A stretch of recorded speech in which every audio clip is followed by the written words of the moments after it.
देखते हैं। आज तुलसी महारानी की महिमा है, ठीक है ना। कौन कौन जानते हैं तुलसी महारानी को? क्या है तुलसी महारानी? क्या है? कृष्ण की पत्नी। और हम लोग कैसे देखते हैं तुलसी महारानी को? पौधे के ऊपर। तो क्या सच में पौधा ही है सिर्फ, या कुछ और भी है? क्या क्या है? हाँ, माता, ठीक है। तुलसी महारानी को बोलते हैं ना, माता रूप में मानते हैं। और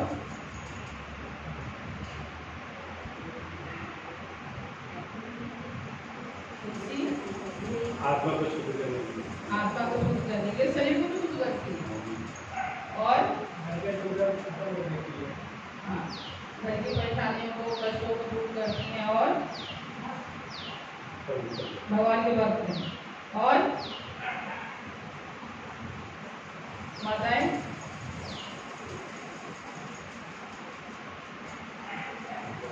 तुलसी महारानी का बहुत महत्व है। क्यों? क्योंकि तुलसी पत्र के बिना भगवान भोजन ग्रहण नहीं करते। आप अगर भगवान को ऐसी ऑफर करो या ऐसी दो कि भगवान नहीं लेते, जैसे हम लोगों को कोई दे रहा हो तो हमें कोई चीज़ ऐसे फेंक के दे रहा हो तो हम उठाएंगे, अहम पे चोट पहुंचते कि नहीं ये तो हमें फेंक के दे रहा है। और कोई प्यार से सम्मान से हमें कुछ देता है तो हमें इच्छा नहीं होती तब भी हम ले लेते हैं, क्योंकि वो प्यार और सम्मान से दे रहे हैं। ऐसी तुलसी पत्ता, अगर तुलसी पत्ता के बिना भगवान को हम भोग लगाते हैं तो भगवान उसको अस्वीकार कर देते, उनको नहीं पसंद।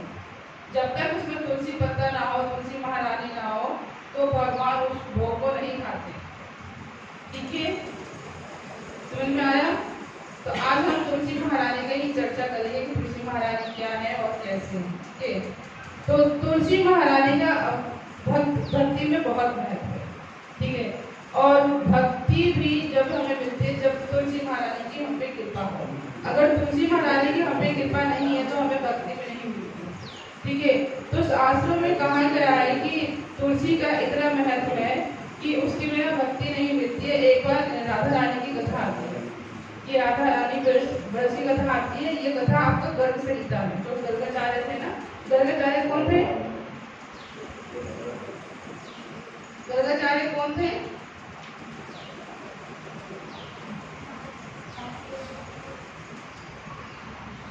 कृष्ण के गुरु, जो होते हैं ना घर में कुलगुरु, जो हमारे कुलगुरु होते हैं, जो मतलब परंपरा से चलती आ रही होती है, कुछ भी हमें जानना है उसके करने के गुरु होते हैं ना, जो हमें गाइडेंस करते हैं भक्ति के लिए या कोई कार्य के लिए, यज्ञ करना है, पूजा करना, कुछ भी करना, नामकरण करना, शादी करना, वो कुलगुरु होते हैं जो हमारा कार्य करते हैं। आजकल तो कोई है ही नहीं इस हिसाब से, तो हम बनाए क्या? तो वो कुलगुरु थे किसके? नंद बाबा के। ठीक है, और कृष्ण का नामकरण किसने किया था? गर्गाचार्य जी ने। ठीक है, नामकरण में किया था। हम उनका जितना भी जाप कर्म वगैरह सब कुछ था गर्गाचार्य ने किया। तो गर्ग संहिता है, उसमें आता है 15, 16, 17, 18 अध्याय में इसका वर्णन आता है कि ब्रज में कृष्ण का, एक बार कृष्ण ऐसे घूम रहे होंगे ब्रज में, तो उनका दर्शन ललिता और विशाखा ने किया। तो ललिता और विशाखा ने जब कृष्ण के दर्शन किए तो वो इतनी मोहित हो गई, इतनी मोहित हो गई कि मतलब उसकी कल्पना नहीं करती। तो हम कोई अच्छी चीज देखते हैं तो हम क्या करते हैं? हम ढूंढते ना, हम किसे बताएं, हम किसे बताएं। तो ऐसे ही जब ललिता और विशाखा ने कृष्ण को देखा तो उनका रूप और सौंदर्य को देख के इतना मोहित हो गई, इतना मोहित हो गई कि वो राधा रानी को बताने लगी। राधा रानी के बारे में, राधा रानी को बताने लगी कृष्ण के बारे में कि राधा रानी आपको पता है आज हमने एक ऐसा गोप देखा जो इतना सुंदर था, इतना मनमोहक था, इतना आकर्षण था कि उसको देख के लग रहा था कि बस हम देखते ही रहे, देखते रहे। तो राधा रानी बोली, कहाँ देखा? होता है ना, हम कोई चीज देखते बोलते अच्छा कहाँ देखा, चलो चलो हम भी देखेंगे। तो राधा रानी को भी ये लगा कि अच्छा इन्होंने इतना अच्छा देखा तो चलो मुझे भी दिखाओ। तो ललिता विशाखा कहती है नहीं अब तो वो चला गया, हमने देखा था तो जल्दी में थे, हाँ वो चला गया, हम आपको कैसे दिखाएं। तो राधा रानी इतनी उतावली हो गई कृष्ण के नाम सुन के, उनका आकर्षण सुन के, उनका रूप सुन के कि वो ललिता विशाखा से बोली नहीं कि नहीं मुझे देखना है, नहीं मुझे देखना है। तो ललिता विशाखा बोली कि नहीं राधे आपको हम दर्शन नहीं करा सकते कि वो चले गए और कहाँ से हैं, क्या है, हमें कुछ नहीं पता। तो राधा रानी बोलती है कि ठीक है आपने जो देखा कम से कम आप चित्र तो बना सकती हो ना, अब फोटो तो बना सकते हो, आजकल तो है नहीं मोबाइल में फटाफट सेल्फी खींच लिया, ठीक है ना। आजकल क्या है, किसी को कुछ भी हो रहा हो, ठीक है ना, रास्ते में एक्सीडेंट हो गया हो, कोई टूट के मर रहा हो, किसी के साथ में कुछ हो रहा हो, तो लोग क्या करते फटाफट फोटो बनाते। जानने में चाह रही हेल्प नहीं करनी, लेकिन वीडियो बना के यूट्यूब पे डालना ताकि हमारे सब्सक्राइबर ज्यादा हो जाए, है ना। तो ये हमें करना चाहिए, किसकी हेल्प करनी चाहिए? हाँ, वीडियो बनाना हो चलो ठीक है कि हम प्रूफ के लिए बना रहे हैं, लेकिन सबसे पहले उसकी हेल्प करनी चाहिए, ठीक है ना। तो ऐसे ही राधा रानी ने बोला ललिता विशाखा जी कि ठीक है, आप हमें चित्र बना के दो कि वो कैसा गोप था और तुमने क्या देखा।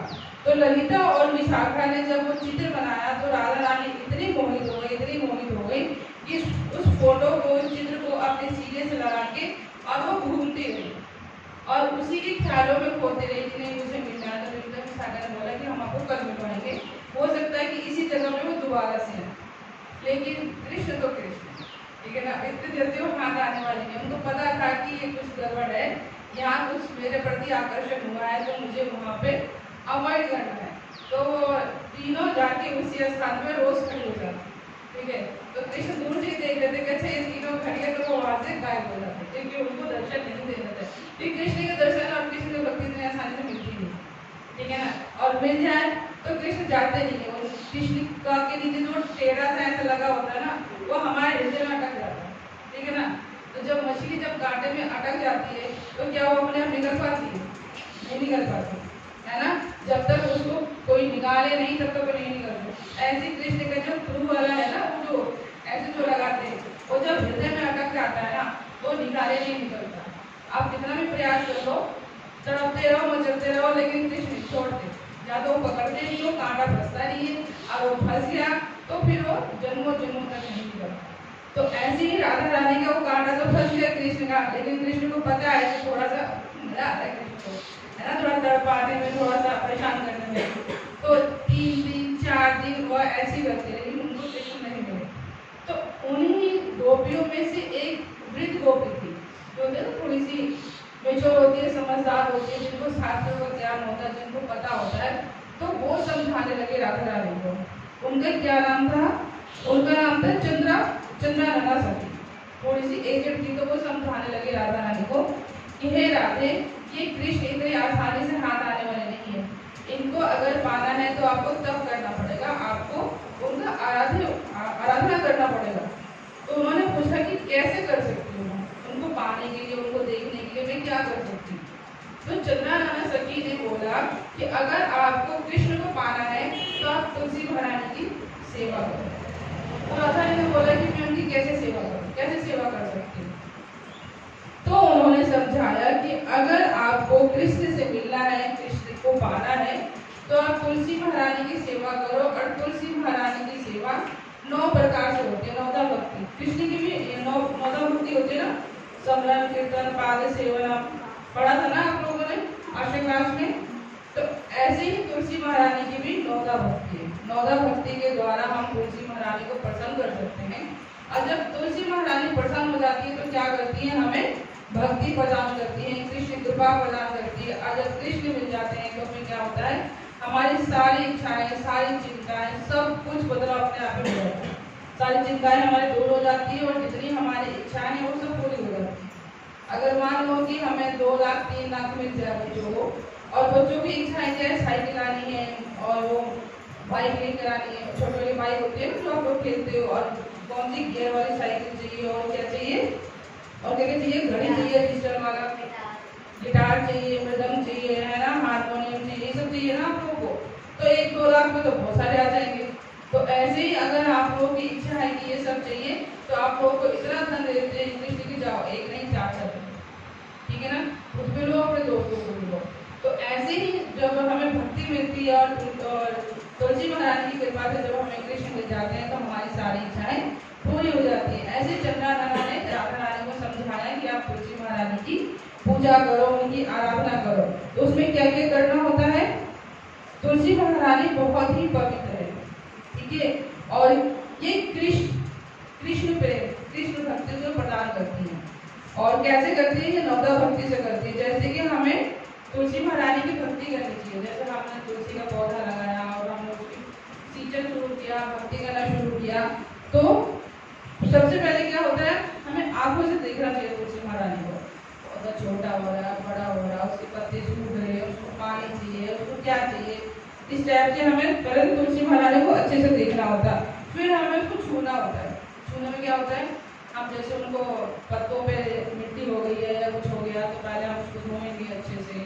आप या तुलसी का पत्ता तोड़ेंगे, भगवान को अर्पण करने के तोड़ेंगे ना, तो हो गया स्पर्श करना। दूसरा है ध्यान के माध्यम से, जो हम जपमाला करते हैं तो हमें तुलसी के सामने जपमाला करनी चाहिए। अगर हम तुलसी के सामने जपमाला करते हैं तो तुलसी महारानी स्वयं की भक्ति है, कृष्ण की भक्ति करती है ना। और जब हम किसी भक्त के सामने अगर हम माला करते हैं तो हमारी गारंटी कौन देता है, भाई हमने माला ध्यान पूर्वक किया है, नहीं किया है, या हमने कुछ त्रुटि की है, गलती की है, उसका कौन गवाही देगा, तुलसी महारानी देगी। वो बोलेंगे नहीं ये मेरे सामने ही भक्ति कर रही थी, इसने माला सही प्रकार से किया है।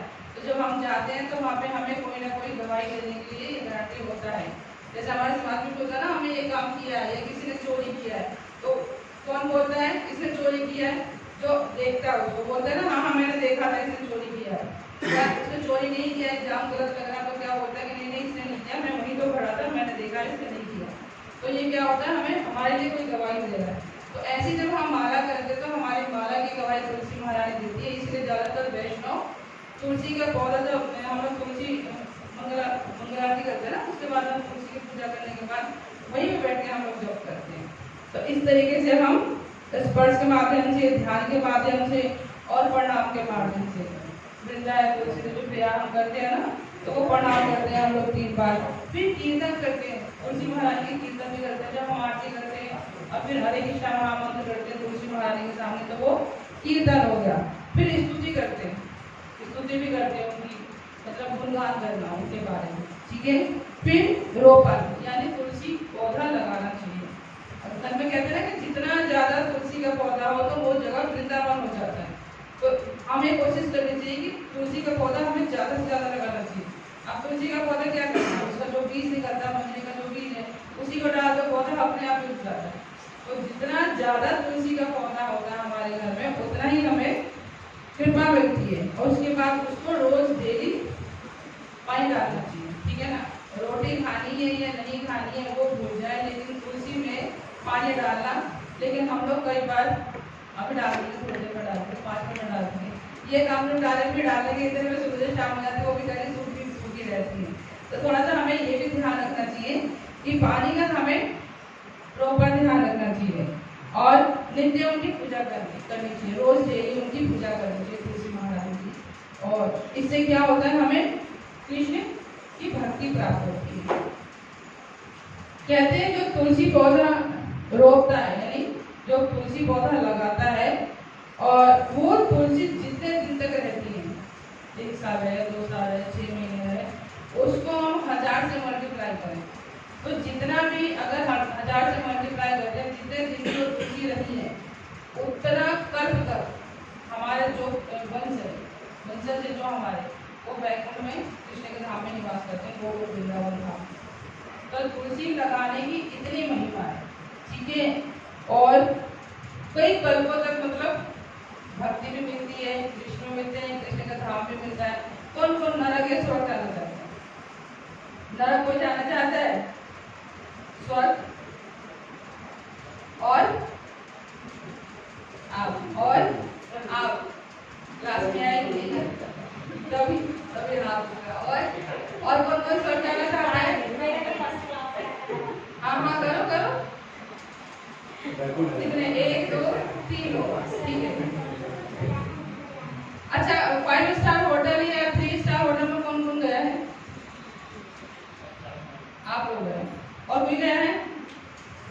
अच्छा, 5 स्टार या 3 स्टार होटल में, ढाबे में तो चलो ठीक है, अपने बजट के हिसाब से मिल जाता है, लेकिन 5 स्टार या 3 स्टार या 9 स्टार होटल में अगर आप जाते हो तो आपके जेब में जितना नोट है उतना खाओगे, ठीक है। और उसके बाद अगर फिर भी आप कुछ मांग रहे हो तो क्या वो देंगे? अगर आपने एक्स्ट्रा मांग लिया, आपके पैसे नहीं है बिल भरने के लिए, तो क्या होता है?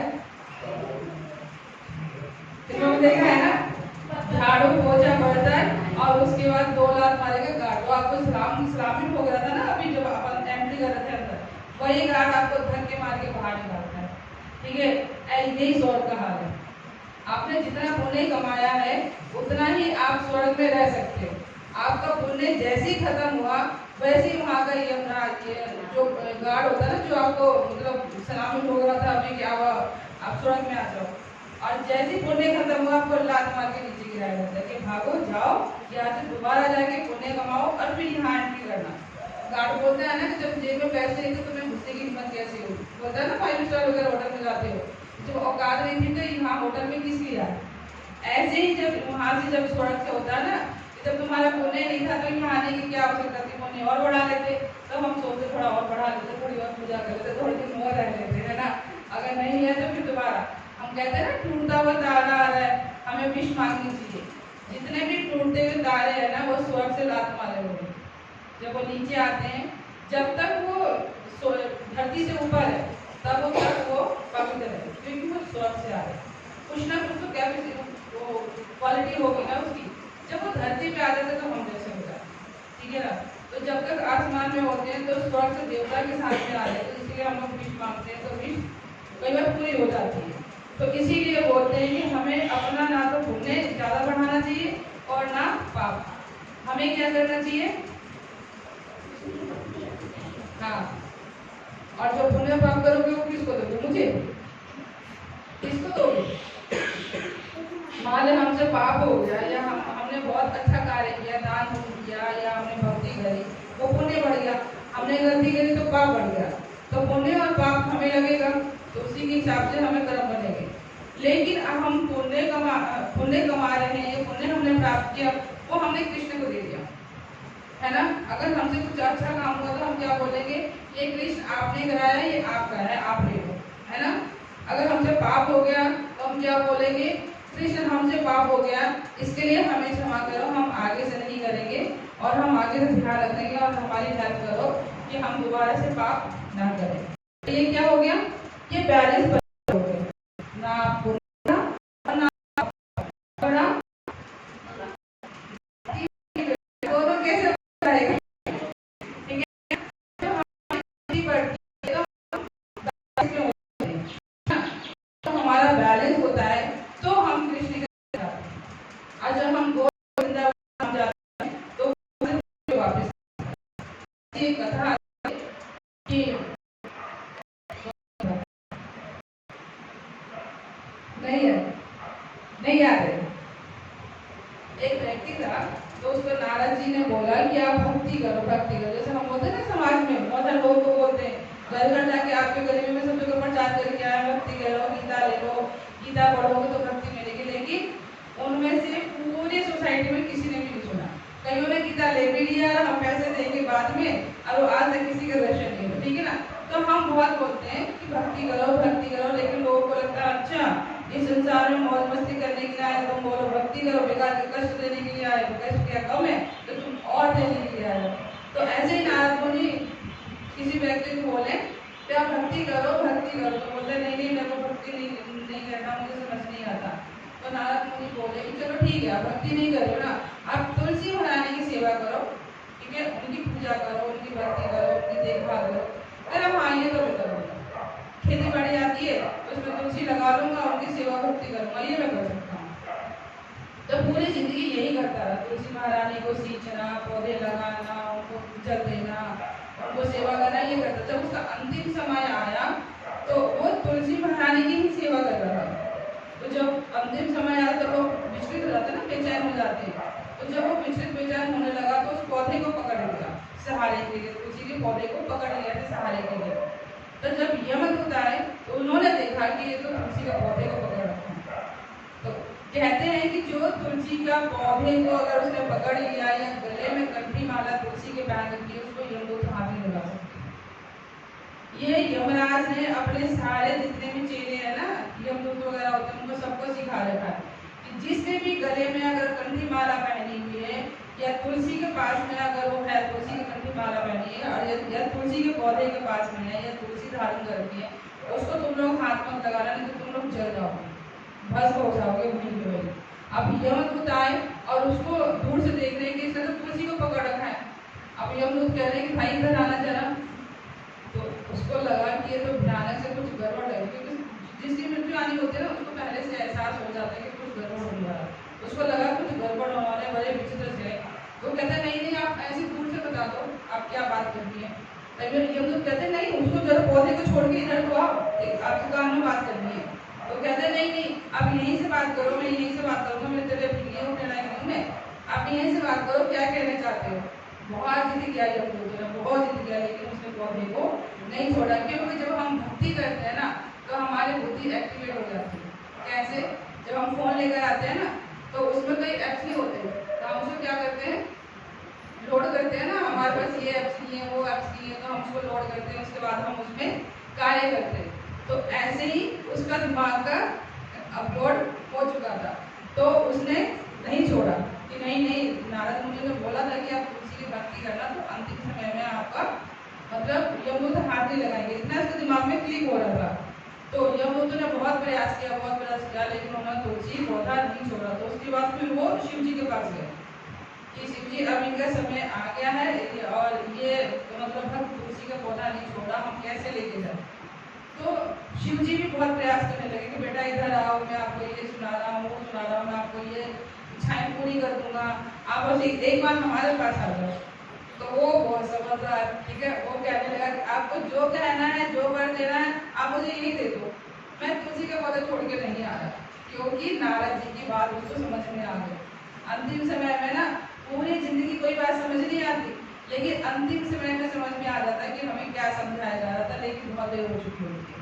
लेकिन वो भक्ति कर रहा था, तुलसी महारानी की कहीं उसमें कृपा हो गई, जो उसको मतलब ये लगा कि नहीं मुझे नारद मुनि की बात को नहीं समझना है, क्योंकि गुरु और वैष्णव कितना भी समझाते रहे वो दिमाग से स्लिप हो जाता है।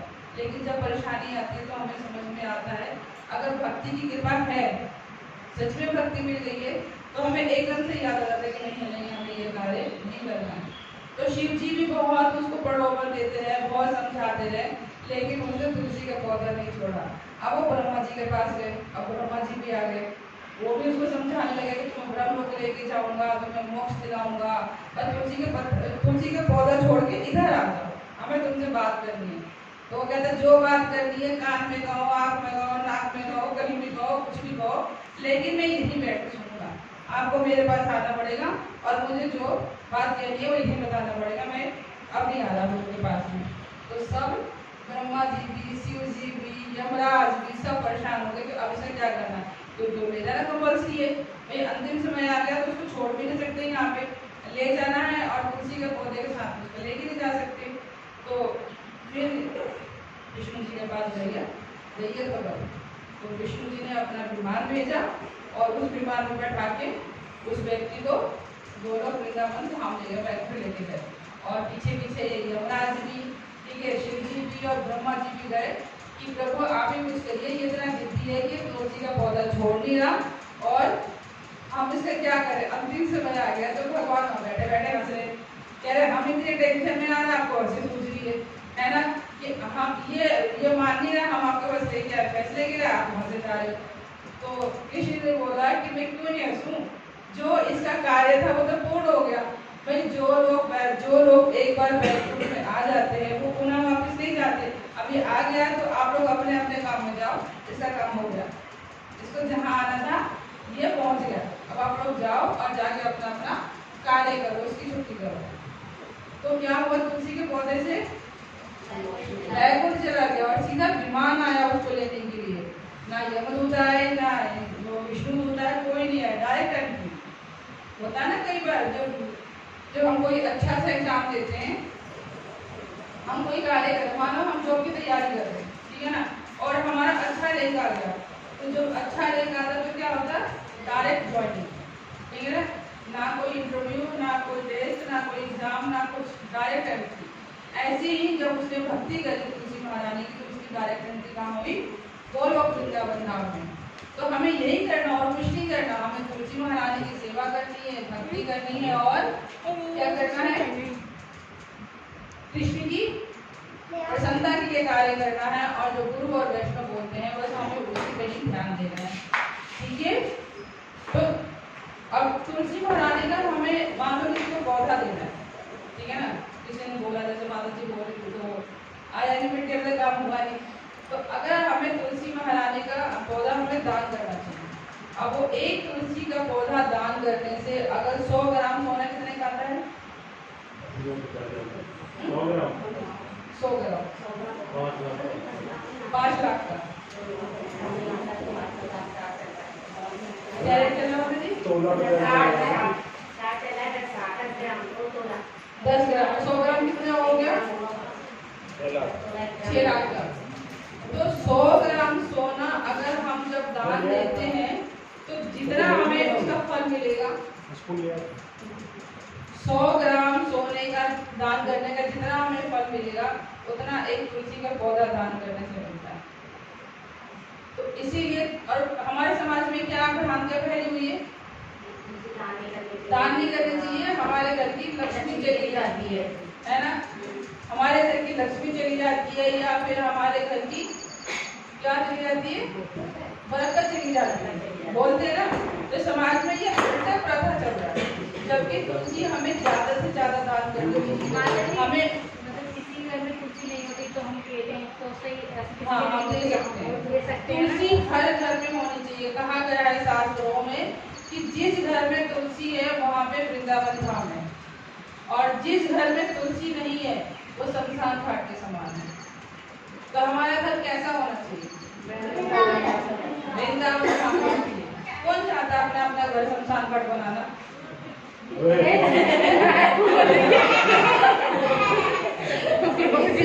ध्यान देना है और ध्यान जवाब देना है। क्या बनाना है आपको अपना घर? बोलो, वृंदावन धाम बनाना है। ठीक है ना? शमशान घाट में क्या होता है? हमेशा मुद्दे ही चलाते रहते हैं, वहाँ हमेशा दुख रहता है, वहाँ से लोग हमेशा रोते ही रहते हैं, है ना? तो हमें ऐसा घर तो नहीं चाहिए ना। हमें ज्यादा से ज्यादा तुलसी का पौधा लगाना चाहिए। ठीक है, और पौधे लगाओ, फूल के लगाओ, फल के लगाओ, अच्छी बात है, लेकिन साथ में तुलसी का पौधा होना बहुत जरूरी है। रोज बच्चे आप लोग भी रोज, हरे कृष्णा, रोज डेली आप लोग भी तुलसी में जल दोगे, जल मीन्स पानी दोगे। सुबह शाम छोटी सी अपनी एक लुटिया बना लो और जैसे आप सुबह उठते हो, नहाते हो, नहाने के बाद तुलसी में जल दो। ठीक है? हाँ, डालते हो ना, बहुत अच्छी बात है। जो बच्चे नहीं करते हैं, राघव आप करते हो? तुलसी में पानी डालते हो? ठीक है, बाकी लोग भी ध्यान देंगे, तुलसी के पौधे में सुबह शाम पानी डालेंगे। ठीक है? तो उनको क्या मिलता है? तुलसी के पौधे को अगर हम लोग ध्यान देते हैं या तुलसी के पौधे की हम सेवा करते हैं तो उसको क्या मिलता है? कृष्ण प्रेम और वैकुंठ धाम। ठीक है? और जिसके घर में तुलसी का पौधा होता है कभी भी उस घर में यमदूत नहीं आते, हमेशा विष्णु दूत ही याद रखेंगे। उस घर के जितने लोग हैं, अगर बाई चांस कभी उनकी मृत्यु हो जाती है तो कष्टदायक नहीं होती। आप लोगों ने देखा होगा समाज में कितनी बुरी तरीके से लोगों की मृत्यु होती है, मतलब दम निकलता है, नहीं मेहनतें करते रहते कि हमारी मृत्यु आ जाए, तभी नहीं आती। बिस्तरों पे 6 महीने हो जाते हैं, 1 साल हो जाता है लेटे लेटे, फिर भी उनकी चैनती नहीं होती है। कितना तड़पते, कितना परेशान हो गए। लेकिन जिस घर में तुलसी होती है, प्रॉपर तरीके से उनकी सेवा भक्ति होती है, उस घर में ऐसी बड़ी भक्ति नहीं होती, बहुत इजीली होता है और हमें विष्णु उतारते रहने के लिए। तो इसीलिए बोला जाता है कि भक्ति करना हमें बहुत जरूरी है। अगर हम भक्ति नहीं करते तो घर में तो परेशानी होती है, और दूसरा जो हमारा अंतिम समय आता है तो उस टाइम में बहुत कष्टकारी कष्टदायक होता है, उस टाइम का माहौल। तो उससे बचने के लिए हमें भक्ति करनी है और तुलसी महारानी की सेवा करनी है। और तुलसी महारानी की सेवा करने से तो राधा रानी को भी कृष्ण मिल गए, राधा रानी को भी तुलसी महारानी के शरण में आना पड़ा, जबकि स्वयं वो लक्ष्मी है, वैकुंठपति की पत्नी है, उनको भी तुलसी महारानी की सेवा करनी पड़ी, भक्ति प्राप्त करनी पड़ी। तो हमें क्यों नहीं चाहिए? हमें भी तुलसी महारानी की भक्ति करनी है ताकि हमें भी भक्ति प्राप्त हो राधा और कृष्ण की। तो तुलसी महारानी की उत्पत्ति कहाँ से हुई? एक तो कथा ये संगछोड़ वाली है जो मैंने अभी सुनाई थी, कितनों को याद है संगछोड़ वाली कथा? तो आप लोगों ने सब में सुना है तो दोबारा सुनाने की आवश्यकता है। संगछोड़ वाली कथा सुना दीजिए ना माता जी, लोगों को नहीं पता है उनको पता लग जाए। ठीक है, इसमें एक दो कथा अलग अलग शास्त्रों में अलग अलग कथा है, तो एक दो में आप सुना देते हैं जो चर्चा में है। एक तो संगछोड़ वाली कथा है, ये हमारा गौरव वृंदावन धाम से शुरू होता है, कई शास्त्रों में कई ग्रंथों में लिखा हुआ है कि तुलसी महारानी क्या है, बैकुंठ की सेविका है, भगवान की सेविका है। वो चरणों की सेवा करती है भगवान के चरणों पे तो धोना, उनके पैरों में क्या चंदन लगाना, इस टाइप की सेवा करती है। उनके पैरों को पकड़ना, जैसे हम लोग करते हैं ना, गुरु वैष्णव की सेवा करते हैं, ऐसी वो तुलसी महारानी सेवा करती है वहाँ पर भगवान और राधा रानी। तो एक बार कृष्ण की सेवा कर रही थी, उनकी चरणों की सेवा कर रही थी और उन्होंने तिरछी नजरों से कृष्ण को देख लिया और कृष्ण ने भी तिरछी नजरों से तुलसी महारानी को देख लिया। अब इन दोनों को किसने देखा, राधा रानी ने देख लिया, ठीक है ना। तो राधा रानी को बहुत क्रोध आया कि मेरे सामने ही नैन मटक का हो रहा है, अच्छा इन दोनों का हो रहा है और मैं यहाँ बैठी, मेरा डर नहीं है बिल्कुल भी। होता है ना जब समाज में कोई पति पत्नी हो और कोई तीसरी स्त्री देख रही हो या कोई पुरुष देख रहा हो तो पत्नी के या पति के हृदय में थोड़ी सी खलबली है, बेचैनी शुरू हो जाती है। तो ऐसी राधा रानी को थोड़ी ईर्ष्या हो गई तुलसी महारानी और कृष्ण की प्रति देख के, तो उनको क्रोध आ गया कि मेरे सामने ये हो रहा है। तो उन्होंने तुलसी महारानी को श्राप दे दिया कि जाओ आप मृत्यु लोक में जाके और किसी राक्षस योनि में पैदा हो जाओ, ठीक है। और वहीं पे श्री धामा करके एक भगवान का शिष्य था, कृष्ण का शिष्य था, जो राधा रानी को बहुत अवॉइड करता था कि नहीं मैं तो सिर्फ कृष्ण के भक्त, जैसे समाज में आजकल हो रहा है ना, हम शिव भक्त हैं, हम कृष्ण भक्त हैं, हम ये भक्त हैं, हम वो भक्त हैं, बहुत सारे। उन्होंने 33 करोड़ देवी देवता होते हुए भी हमारे देवता कम पड़ रहे हैं हमारे हिंदुओं के लिए, ठीक है। बहुत बड़ी घटना, रोज नए देवता बन जाते हैं। अब समाज में चले जाओ, हम तो इसको मानते हैं, हम उसको मानते हैं, रोज नए नए देवता प्रकट हो जाते हैं। पता नहीं कहाँ से 33 करोड़ तो पहले हो चुके और 2-3 करोड़ उसमें और ऐड कर दो तो कम है क्या, 50 करोड़ मत करो, 33 बहुत है हमारे, ठीक है ना। कई शास्त्रों में वैसे 33 कोटि लिखा है, 33 प्रकार के, लेकिन हम लोग क्या करते हैं 33 करोड़ उसमें ऐड कर देते हैं। 33 देवता है जो हमारे शास्त्रों में लिखे हुए हैं।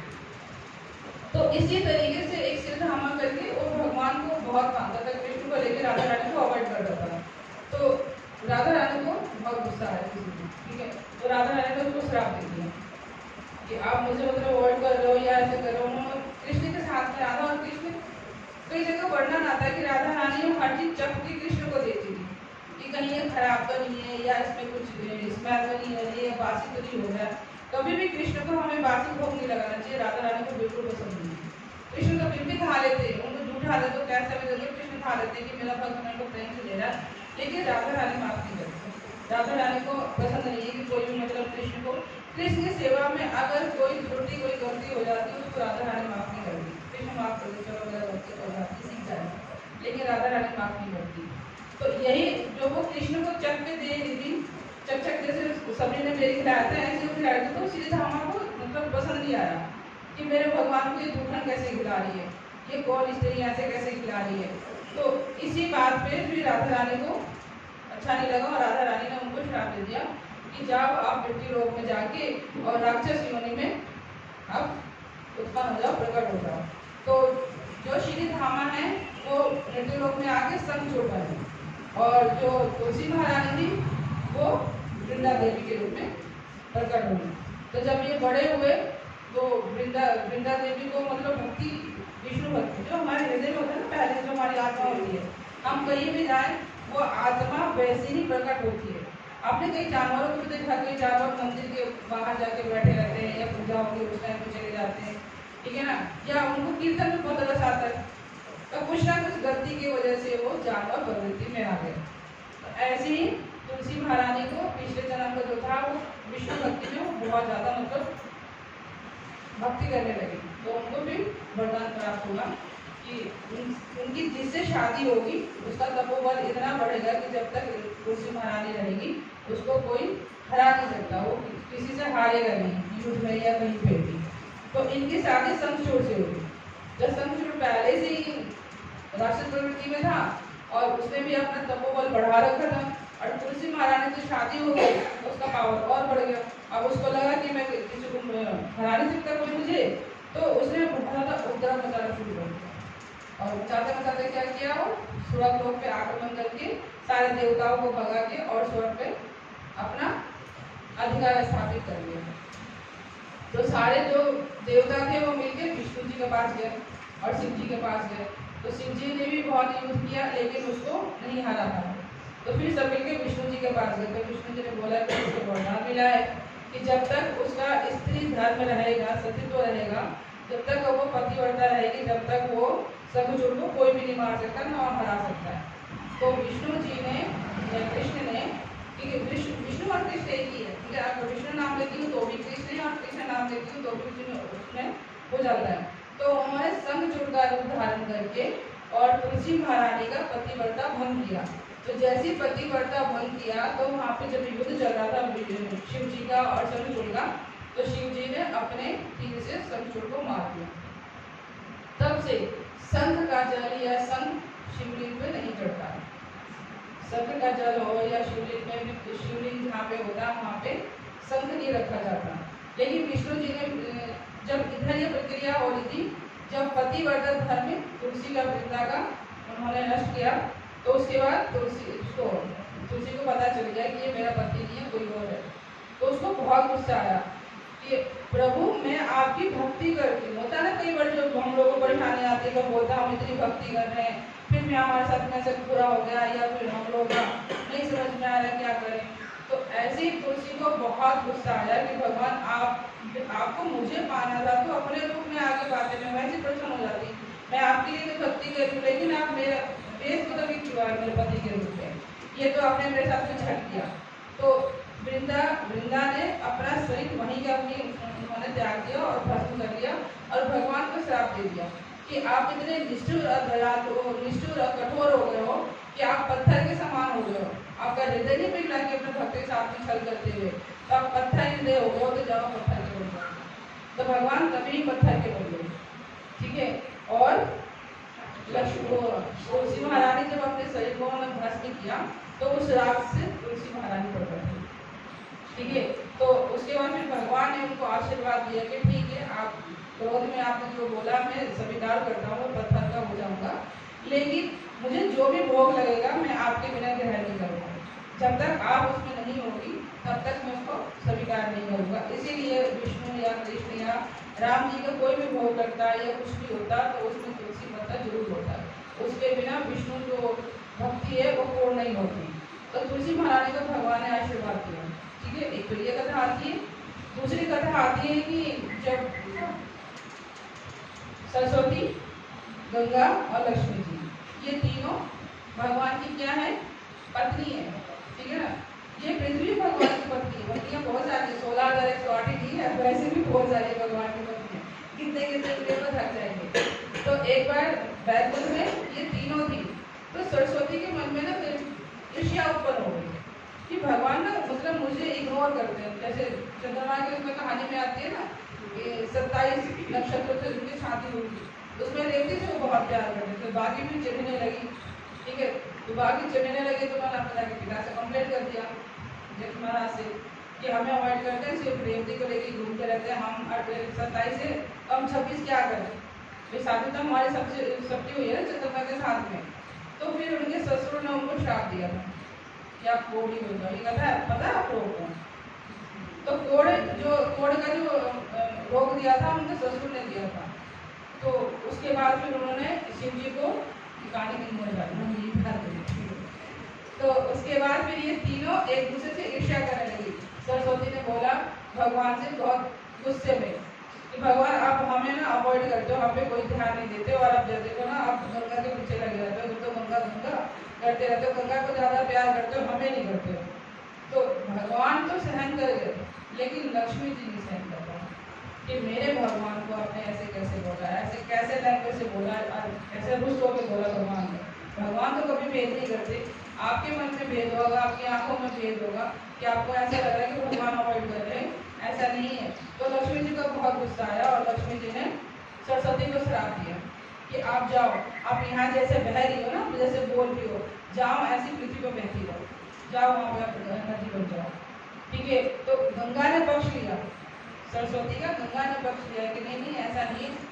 तो गुस्से जब कुछ गुस्से में इंसान होता है ना, तो जो अच्छा होता है ना, जो ठीक है, जो बचाने आता दो फिर उसको भी लग जाते हैं, जैसे बच्चे पिट रहे होता है, दो चार माओ को फिर उसमें खुराक मिल जाता है। तो ऐसे जब गंगा ने सरस्वती का पक्ष लिया तो उस टाइम पे लक्ष्मी जी गुस्से में थी, तो लक्ष्मी जी ने बोला कि तुम्हें ज़्यादा पक्ष नहीं रहा, तो जाओ तुम उसके साथ जाओ, जाओ तुम दोनों जाके मतलब धरती में एक साथ ही हो। तो इनका संगम कहाँ होता है तीनों का? प्रयाग में, गंगा जमुना और सरस्वती का तीनों का एक जगह मिलन होता है। और सबसे ज्यादा अगर सरस्वती को देखना है तो सरस्वती वाकई में सारी नदियों में सबसे सुंदर है, बिल्कुल दूध ही की समान है। अगर दूध की नदी बह रही हो ना, ऐसे उनका मतलब वेग है, उनकी लहर और कलर है, देखो शुद्ध प्योर, जो हम प्योर पानी ढूंढते हैं ना क्रिस्टल जैसा वाटर, ऐसा है उनका। और ये बद्रिकाश्रम है, सिर्फ वहीं पे उनका जो इतना उग्र रूप दिखता है बद्रिकाश्रम में दिखता है, और कहीं नहीं दिखती। सरस्वती का रूप कहीं भी ऐसा नहीं है, थोड़ा बहुत हमें कहाँ मिलता है? प्रयाग में मिलता है दर्शन उनके, उसके अलावा वो और वहाँ से भी लुप्त हो जा रही है। आधा किलोमीटर आगे जाती है वो, पहले तो पहाड़ों से बहुत स्पीड से गिरती है, अगर कोई बीच में आ जाए ना तो 2 टुकड़े हो जाए, इतनी स्पीड से गिरती है। और थोड़ी दूर आगे जाती है और लुप्त हो जाती है, पता नहीं चलता कहाँ चली गई। तो वहाँ पे लुप्त होने के बाद प्रयाग में थोड़ा सा दर्शन होते हैं और उसके बाद फिर वो दर्शन कहीं भी नहीं होते। तो ऐसे ही जब गंगा को और सरस्वती को महालक्ष्मी ने श्राप दे दिया तो उन दोनों ने भी मिलकर दिया, है ना, उन दोनों ने मिलकर क्या दिया कि हमें तुम बोल रही ना कि जाओ नदी में जाओ, तो तुम भी जाओ मृत्यु लोक में और जाके हमें पौधा मत जाओ, ठीक है। तो जो पौधा बनी है ना वो तुलसी रूप में प्रकट हुई है, तो इसीलिए बोला जाता है कि जो तुलसी महारानी है वो लक्ष्मी रूप में, लक्ष्मी रूपा है।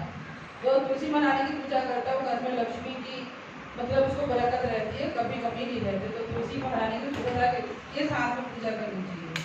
तो ये कथा हमारे शास्त्रों में आती है इस तरीके से कि तुलसी महारानी यहाँ पे प्रकट हुई, इस रूप में हुई।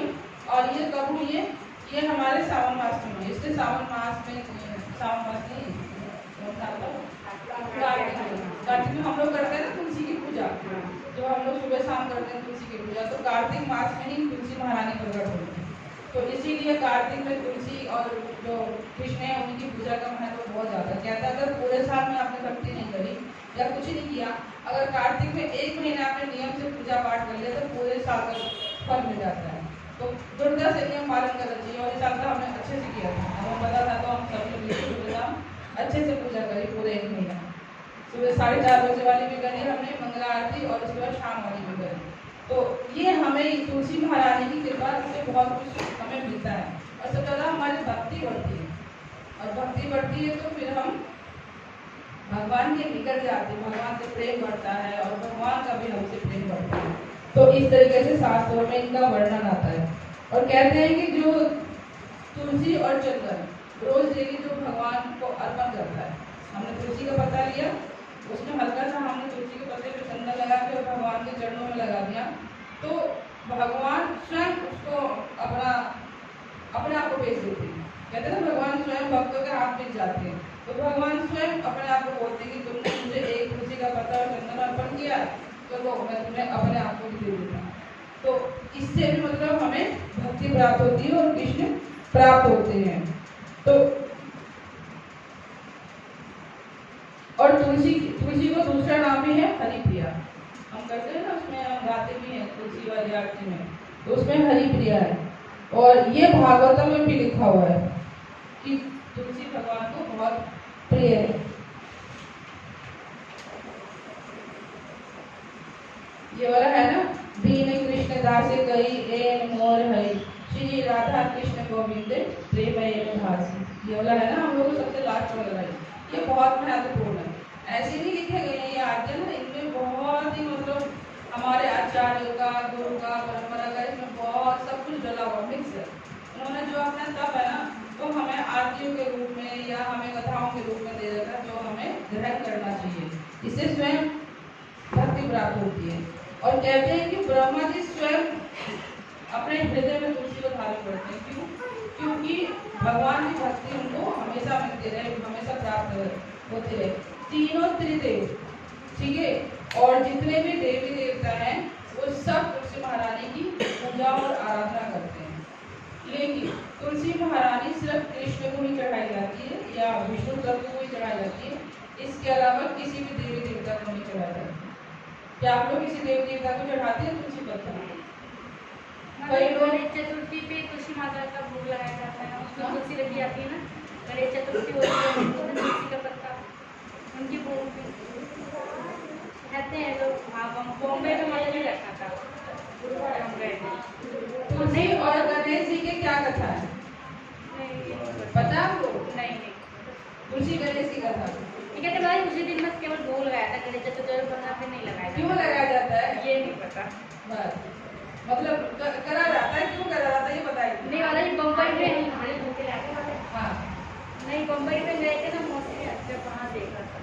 वहाँ पे गणेश जी का बहुत मतलब हम लोग जैसे यहाँ पे दुर्गा देवी का है ना बहुत प्रचलन, आजकल तो कृष्ण का हो रहा है, तो कृष्ण की लहर है, तो ऐसे वहाँ पे गणेश की लहर है, ठीक है ना। वहाँ ज़्यादा होता है, फिर वहाँ से धीरे धीरे हमारा दिल्ली में भी बहुत चलन हो गया, हम लोगों ने भी 4 साल रखे हैं, ठीक है ना। तो इसीलिए क्या एक बार कथा क्या होती है कि गणेश जी ना बहुत खा लेते, वो पेट में गणेश जी तो खाते खाते उनका पेट इतना बढ़ जाता है। अब जब पेट बढ़ जाता है तो पकड़ के करते कर देते हैं खड़े होकर, मेरा पेट में बहुत दर्द हो रहा, पेट बड़ा हो गया, पेट मतलब हम ज़्यादा खा लेते तो क्या होता बताइए, पेट बढ़ जाएगा, जब तक बढ़ता नहीं जब तक पेट लेके घूमते रहते। तो उन्होंने ढूंढ उसके खा लिया। अब मैया ने इतना अच्छा बनाया तो क्या करें, अब पार्वती मैया के हाथ का जो बनाया खाना वो कौन छोड़ेगा, तो उन्होंने खूब खा लिया और खा के ऐसे ऐसे तो वाले तुलसी महारानी जा रही है, तो जब वो बच्चा कहता है तो हम लोग को भी हंसी आ जाती है ना, तो तुलसी महारानी हंस पड़ी, ठीक है ना। और हंसने के बाद उन्होंने एक डायलॉग बोला, कुछ ऐसा डायलॉग बोला जो मुझे याद नहीं आ रहा, तो वो उन्होंने डायलॉग बोला गणेश को, तो गणेश को बहुत बुरा लगा, ठीक है ना। तो उन्होंने बोला कि अच्छा तुम मेरे पे हंस रही हो ना, तो जाओ आज के बाद ना तुम मुझे कभी दर्शन मत देना, ठीक है, और मेरे पास कभी नहीं आओगे और कभी मतलब मेरे संपर्क नहीं होगा तुम्हारा। एक तो ये कथा आती है, और दूसरा कथा आती है कि गणेश जी से तुलसी महाराज विवाह करने का प्रस्ताव लेकर आती है, तो गणेश जी मना कर देते कि नहीं नहीं आप तो मेरी मैया हो, मैं आपसे कैसे विवाह करूँगा।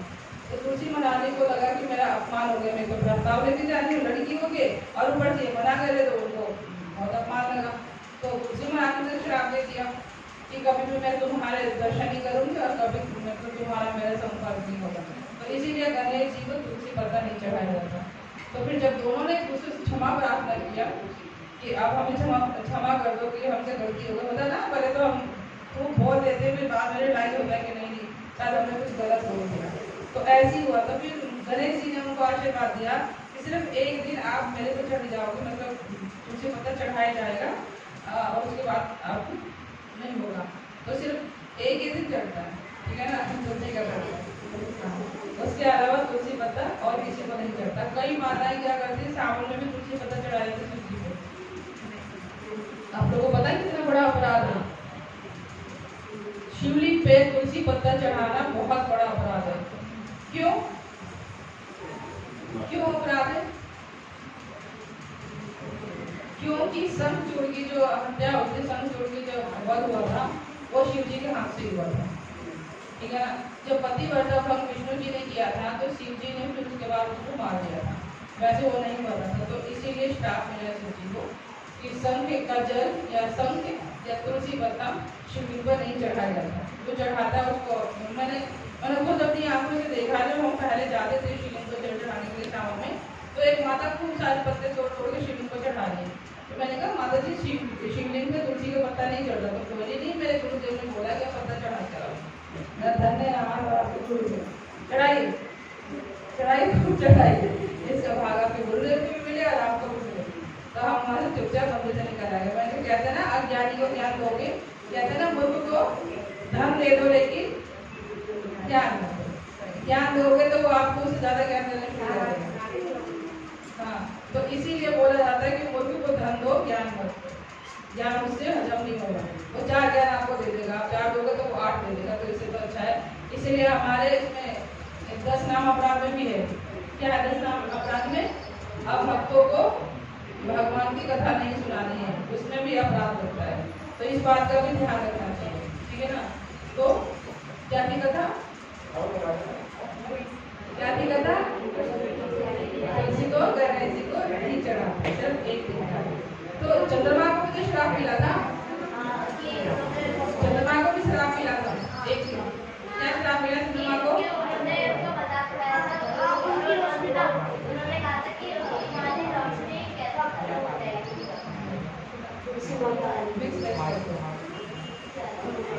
ऐसी चंद्रमा चूल्हा पे बैठ,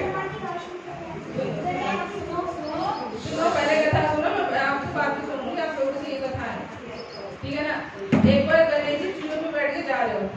चूहे को बोलते हैं चल मेरे चूहा दौड़ लगा, चल मेरे चूहा दौड़ लगा।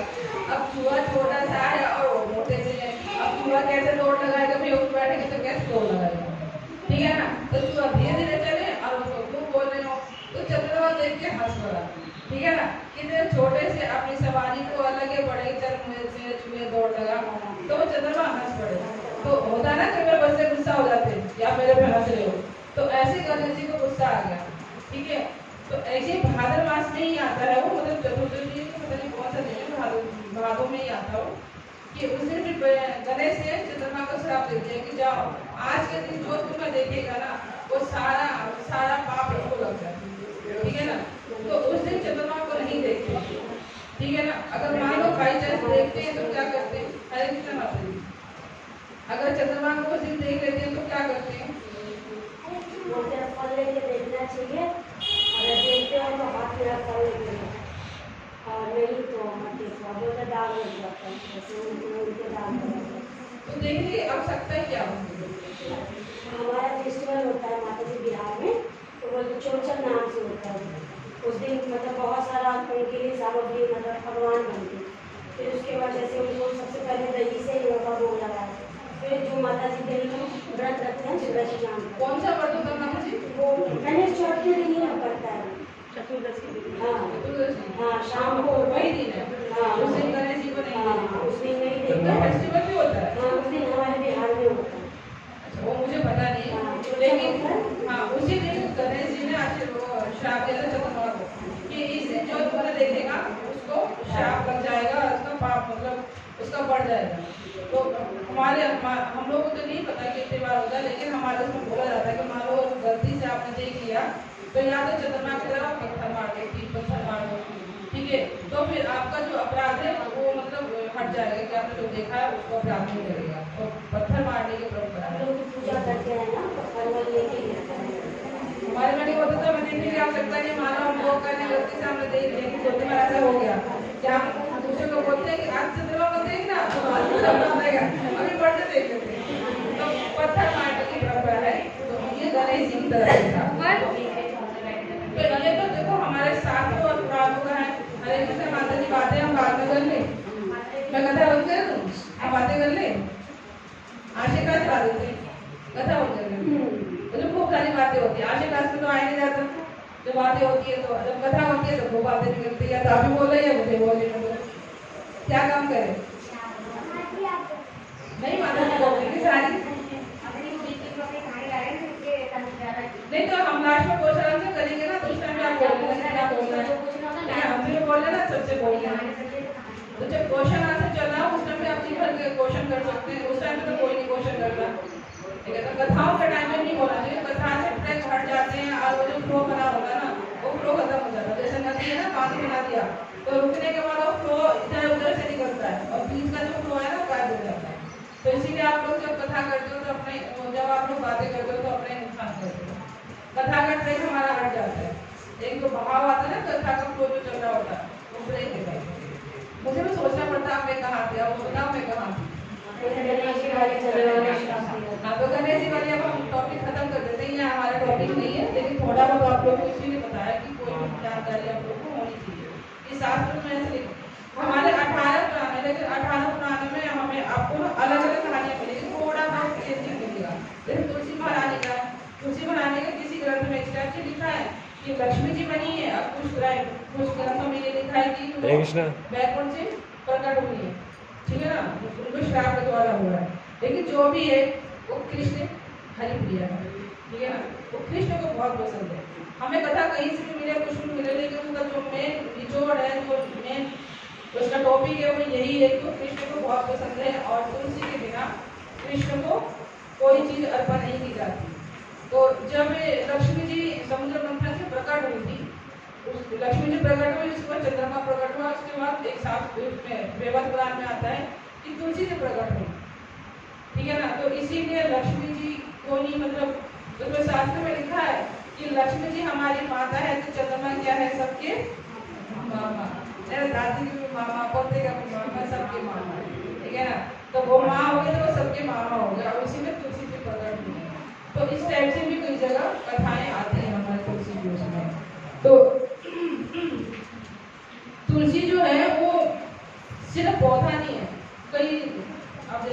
हिंदू लोग हम तो मानते हैं कि तुलसी माता है या तुलसी, लेकिन कई लोग ये बोलते हैं, जैसे अभी हमने केरल में देखा तो उसमें हमारे भगवान को उंगली उठा दिया गया है ना, कि तुम्हारे भगवान थे तो बंदरों की क्यों हेल्प लिए, या फिर तुम्हारे भगवान थे तो अपनी पत्नी को लेकर वो क्यों नाच रहे हैं, ठीक है। और एक और भी उसमें आया है कि तुम्हारे भगवान थे तो अपनी पत्नी के वियोग में जंगल जंगल क्यों भटक रहे हैं, फिर जाके वहाँ ठीक है ना। तो ये सब जो हमें शास्त्रों का ज्ञान नहीं होता तब हम भ्रमित हो जाते, जैसे फिल्म में दिखाया है तो भ्रमित हो गई और वो डाइवर्ट भी हो गई। और आप लोगों को पता है कि हमारा जो GND है इसमें भी कार्यक्रम चल रहा है, हमने जो फिल्म में देखा है वो रियल में चल रहा है, हमारे आसपास नहीं चल रहा है। हो सकता है कि हम उसमें इन्वॉल्व हों, हमें पता ही नहीं। वो धीरे धीरे जैसे स्लो पॉइजन होता है ना, धीरे धीरे आपको दिया जाता है ताकि आपको असर हो और पता ना चले, ऐसे ही समाज में धीरे धीरे स्लो पॉइजन की तरह काम किया जा रहा है कि आप पे हमला हो रहा है, लेकिन आप उसमें इतने मतलब मस्ती से इन्वॉल्व हो जाते हो कि आपको पता नहीं चलता कि आप कब डाइवर्ट हो रहे हैं, ठीक है। तो इसीलिए हमें अपने शास्त्रों का ज्ञान होना बहुत जरूरी है, इसीलिए मैं अलग अलग शास्त्रों से आप लोग को ढूंढ के लेकर आती हूँ कि आप लोगों को ज्ञान प्राप्त हो और आप लोग भ्रमित ना हो। अगर कोई आपको बोलते हैं भगवान के बारे में तो आप लोगों को जवाब देने के लिए कुछ है नहीं, क्योंकि अभी आपको कुछ पता ही नहीं, जो कुछ पूछो तो पता है किसी को कुछ पूछ के तो चुपचाप बैठ जाते, ठीक है। आज जो कथा सुनाई हो ना, 1 महीने बाद पूछूंगी तो वो भी नहीं आता। अभी हमने कथा सुनाया, प्रभु जी आते और उसमें कुछ उन्होंने पूछ लिया तो नहीं आता, नहीं आता। प्रभु जी कहते हैं माता जी अच्छे से अटक कर रही है और यहाँ पे माता जी तो अटक कर रही है, लेकिन जो सुन रहा है वो इसको नहीं बन जाता है, इसका अंदर गया और इसका अंदर निकलेगा, पता ही नहीं चला, ठीक है ना। तो इस तरीके से नहीं करना। तो बहुत सारे लोग बोलते हैं क्या मतलब पेड़ पौधों को भी पूछते हैं, तो उसमें बोलते हैं ना पेड़ पौधों को तुम लोग पूछते रहते हैं, तो बहुत सारे लोग बोलते हैं तो छोटा सा पौधा है, ये कहाँ से माता हो गई, ये कहाँ से भगवान हो गए, लेकिन उनको नहीं पता, उनके जो महत्व को नहीं पता। ऐसे जो हम लोग बोलते हैं ना ये गोमूत्र है, चीची ये तो गोमूत्र है, लेकिन जब अमेरिका वालों ने उस पर सर्च किया तो उन्होंने बताया कि जो गोमूत्र है ना उसके अंदर सोना है, उसके अंदर 7 धातु है। और कई वैज्ञानिकों ने तो कोशिश भी किया गौमूत्र से सोना बनाने की और सफल भी हो गए, लेकिन किसी कारणवश वो लोग गायब भी हो गए, ठीक है ना। तो गौमूत्र जो है हमारे जो गाय का गौमूत्र है उसमें बहुत सारे मतलब पोषण तत्व है, और इसमें कैंसर जैसे बीमारी में भी कोई यूज हो रहा है। बहुत सारे लोगों को कैंसर जैसी बीमारी में डॉक्टर सलाह देते हैं जो गाय की बच्चियाँ होती है ना, जो छोटी होती है गाय की बच्चियाँ, उसका जो गौमूत्र होता है वो अमृत के समान होता है। और खास करके तीर्थ में, ये नहीं कि जो कूड़ा खा रही हो और जब उसको पी रहे हो कूड़े वाला नहीं, जो हमारे गौशाला में स्पेशल तरीके से चारा खिलाया जाता है, या फिर आप जब गंगा में जाते हैं ना हरिद्वार, तो जब गंगा किनारे जो गौशाला है जो गंगा जल पी रही है और प्योर चारा खा रही है, उनका गौमूत्र आप ले लिया। अगर आपको कोई बीमारी ठीक करनी है, कुछ ठीक करना है तो उसका आप ले सकते हो। जैसे हम 1 चम्मच खांसी की दवाई पीते हैं ना, ऐसे 1 चम्मच अगर आप रोज डेली ले लो तो शरीर के अंदर जितने भी बैक्टीरिया है वो उसको मारते हैं। इस एग्जाम्पल हम कर सकते हैं कि आप नील है ना, नील उजाला होता है, उजाले को 1 गिलास में ले लो और उसमें 1 2 चम्मच करके गौमूत्र डालो, 2 मिनट में वो उजाला बिल्कुल साफ हो जाएगा। दूसरा कोका कोला ले लो 1 गिलास में और 2 चम्मच उसमें गौमूत्र डाल दो, कोका कोला बिल्कुल पानी हो जाएगा। तो जो मतलब इस तरीके से अगर हम प्रैक्टिकल देखें तो जो हमारे शरीर के अंदर जो कीटाणु है, जो बैक्टीरिया क्या वो नहीं मारेगा। लेकिन लोग बाहर के लोग क्या बोलते हैं कि हिंदुओं को देखो ये मूत्र भी पीते हैं, क्या बोलते हैं ये लोग तो मूत्र भी पी लेते हैं, कुछ भी खा लेते हैं, इनको समझ नहीं आता बस यही। और उस टाइम पे जब हमें पता नहीं होता इस चीज़ के बारे में, हमें नॉलेज नहीं होता, तो हम बोलते हैं ठीक ठीक हमारे समाज में ऐसे भी होता है, हमारा धर्म में जैसे उसमें टीवी में दिखाया गया ना, फिर हमें दिखाया गया कि ऐसे बोल रही है तो डाइवर्ट हो गई, उसको नहीं पता था क्योंकि उसके परिवार ने संस्कार नहीं दिया या कहीं वो इस तरह के धार्मिक जगह पे वो नहीं गई जो वो जवाब दे पाती। तीनों लड़कियाँ इस तरीके से जो क्रिश्चियन और मैं आपको बोलती भी है कि आपने हमें संस्कार नहीं दिए, सिर्फ इंग्लिश और जितने भी हमारे जो सभ्यता है हमेशा अंग्रेजी सभ्यता के चक्कर में लगे रहे, उसी में हमें आगे घुसाते रहे, हमें अपना संस्कार अपना धर्म नहीं सिखाया। तो इसीलिए आप लोगों को तो पता ही नहीं होगा तो बच्चों को क्या दोगे। अगर मान लो किसी बच्चे ने किसी से बोल दिया तो हमारे तो समाज धर्म में ऐसा ऐसा होता है, और बच्चा अगर आपसे बोलेगा आपको सेटिस्फाई नहीं किया तो दिमाग में क्लिक हो गया और बड़े होने तक रहेगा, फिर आप कुछ भी कर लो तो दिमाग में नहीं जाएगा। तो इसीलिए हमें अपने धर्म के बारे में पता होना बहुत जरूरी है, अपने सभ्यता के बारे में। हमारा सनातन धर्म है, जितने भी आप लोग देख रहे हो अभी टीवी में आ रहा है कि कभी कहीं पे हमारे हिंदू भगवान मिल रहे हैं, कहीं हमारी मूर्तियाँ मिलती है ना। तो जितने भी आप चलो इंडोनेशिया चले जाओ, कहीं भी चले जाओ, वहाँ पे हमारे हिंदू धर्म है, हिंदू मंदिर है, मिले है, प्रमाण मिले, साक्षी मिले। तो पूरे जितना भी हमारा वर्ल्ड है ना, सब जगह हिंदू धर्म ही था पहले। ये अभी नए नए जो आप लोग बना रहे हो ना आजकल कि हमारे तो ये भगवान अभी बांट दिया है, तो 33 करोड़ पहले से ही है, 2-3 करोड़ और बना रहे हैं, ठीक है ना। तो कम नहीं है हमारे भगवान, किसी को भी पकड़ लो, लेकिन अपने की पकड़ के रखो, ठीक है, और मत बनाओ कि हमारे नए नए। अब इच्छाएं देखो कहीं भी पूरी हो जाती है, ठीक है ना। एक पत्थर को भी लेके आप उसको भगवान मानो तो उससे भी इच्छाएं प्रकट होने जाती है, लेकिन मानने की पड़े। अपने भगवान को मानते नहीं हो और किसी ने बोलते कि वहाँ चले जाओ आपकी इच्छा पूरी हो जाएगी एक दिन में, पहला फट से उठ जाता है। पैसे ना हो, ठीक है ना, क्या ले लेते हैं उसपे उधारी, ब्याज पे पैसे लेके जाना है क्योंकि इच्छा पूरी करेगी। लेकिन जो हमारे भगवान है घर बैठे इच्छा पूरी हो रही है, ये तो सुनते नहीं है, गान लोग लगा के बहरे हो रहे थे, ठीक है। लेकिन अपने कर्म ठीक नहीं करते हैं, हम जो कर रहे हैं उसको डिस्टर्ब मत करो और इच्छाएं पूरी करो, अपनी इच्छाएं पूरी करो और अपने काम को विश्राम को छोड़ दे सकते हो, ठीक है। लहसुन प्याज वो तो छोड़ने के लिए नहीं हमने छोड़ेंगे, वो कंठी वाला नहीं पहनेंगे, नरक में जाना पड़ेगा, कंठी वाला नहीं पहनेंगे, क्यों लहसुन प्याज छोड़ना पड़ेगा ना। एक शर्त है, वैसे ऐसा जरूरी नहीं है कि आप कंठी वाला पहने तो लहसुन प्याज छोड़ो, लेकिन शुद्धता के तौर पे हमको करना पड़ता है। हाँ अरे वो तो शास्त्रों में हमें लिखा गया है कि हमें शुद्धता बहुत जरूरी है। इससे क्या होता है, अब जैसे हम ईश्वर के नियम फॉलो करते हैं, जैसे हमें 4 नियम पालन करते हैं, ठीक है ना, तो हमें कोई दूसरी चीज़ नहीं खानी, ठीक है।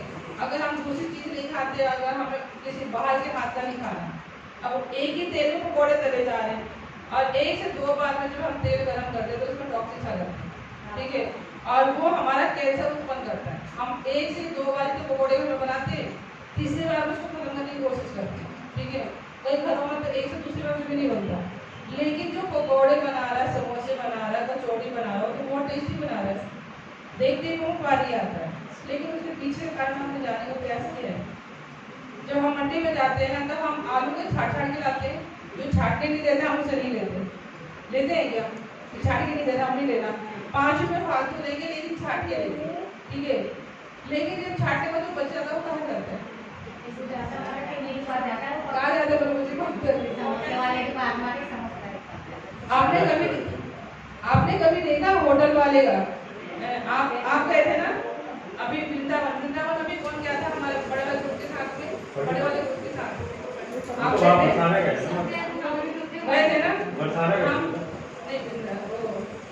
गोवर्धन में, तो जब हम सुबह सुबह का नाश्ता किया था जहाँ पे पता चला था कि चावल का क्या था वो उत्पन्न था, तो उसके बाद जब प्रसाद खत्म हो गया था, कई लोगों को नहीं मिला था, तो आप लोगों ने देखा था कि वो होटल का खाना खाए थे, जहाँ पे हम रुके थे बैठे थे बाहर, वहाँ पे उन्होंने खाना खाया था होटल वाले से बना के। कोई बाथरूम गया हो तो देखा होगा वहाँ पे आलू कैसे छील रहा था, वो आलू वाला देखा था किसी ने, नहीं देखा था। जब हम बाथरूम वाले लाइन में जाते थे कोने में वो छील रहा था ना, तो बैठ गया था घर पे, तो जितने भी काले काले आलू थे, हरे हरे आलू थे, वही सारे छील रहा था। अगर आपने नोट किया होगा, मैंने देखा था बैठ के, मेरे साथ में मेरे ख्याल से वो दूसरी देखा माता की माता थी, तो वो बैठ के आलू छील रहे और सारे आलू उसके काले हरे तो मैं तो अपने लिए पका रहा हो गए। अब हमें नहीं पता था कि वो हमारे ग्रुप के लिए पका रहा है, ठीक है।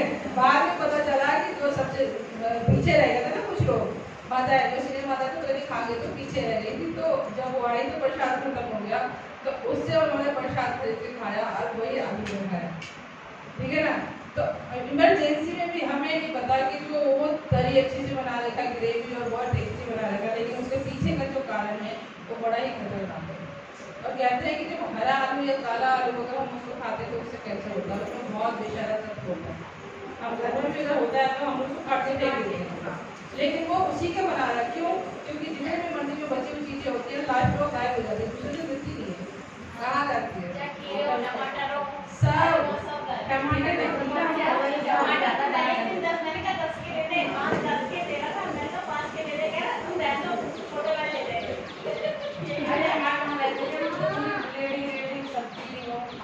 होटल में से जब हम लोग शाही पनीर लेकर आते हैं, होटल से जब हम लोग शाही पनीर लेके आते हैं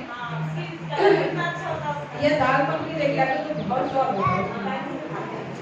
नहीं, बाहर वालों का बहुत चक्कर आते हैं, होटल से जो लोग खाते हैं वो ध्यान छोड़कर सुन ले, थोड़ा सा मेहनत तो लगता है, ठीक है ना, थोड़ी परेशानी लगती है, लेकिन हम बहुत कुछ हो जाते हैं। होटल वाले क्या करते हैं, जो टमाटर कितने भी सड़े गले होते हैं, और हम लोग टमाटर जब काटते हैं तो अच्छा काटते हैं, छाट के काटते हैं, और जो उसकी आँख होती है ना, डंडी होती है, उसको आँख बोला जाता है, उसको हम निकाल देते हैं, वो भी कैंसर का कारण है। उससे खाने से भी कैंसर और पथरी करता है। अगर किसी को कैंसर और पथरी हो तो कृपया करके वो निकाल के खाएं, उसी से ही प्रॉब्लम होती है।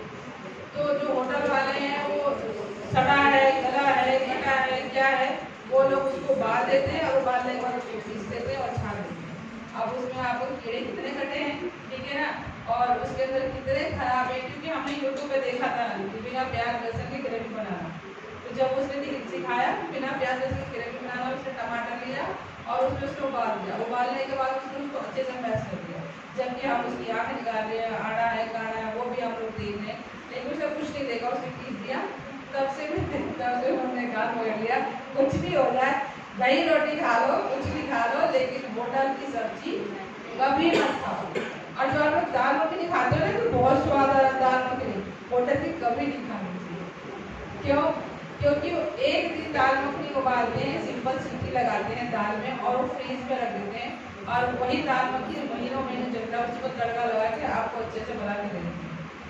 क्योंकि होटल वाला जो 5 स्टार होटल वाला, उसने रेसिपी बताई थी दाल मखनी की, मैं देख रही हूँ कि उसने दाल को उबाला अच्छे से और उसने बोला कि इसको 1 महीना फ्रीज में रख दो और जब आपको चाहिए तो उसको तड़का लगाओ। मैंने कहा 1 महीना पुरानी दाल मखनी हमें मिलती है, ठीक है ना। अब वो जो 1 महीने की बासी, हम 1 दिन की बासी भगवान को भोग के लगाते हैं।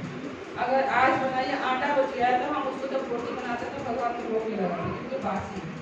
लेकिन 1 महीने का होटल का दाल मखनी या कोई भी चीज़ बची हुई लाते हैं और हम बोलते पहले भगवान को भोग लगा देते, फिर खा लेते। भगवान ने खा लिया तो हम भी खा लिया, हम भोग लगा तो रहे, भगवान खा भी लेंगे, भगवान की कोई चिंता नहीं है, भगवान जैसे मर्जी खा लेते हैं। भी रोटी दे दो, बासी ब्रेड दे दो, वो भी खा लेते हैं, लेकिन राधा रानी माफ नहीं करती, हमारे घर की बरकत चली जाती है, वो उठ जाती है। तो इसीलिए हमें ये ध्यान रखना है कि भगवान की जो हम सेवा कर रहे हैं उसमें अपराध ना हो, उसमें गलती ना हो।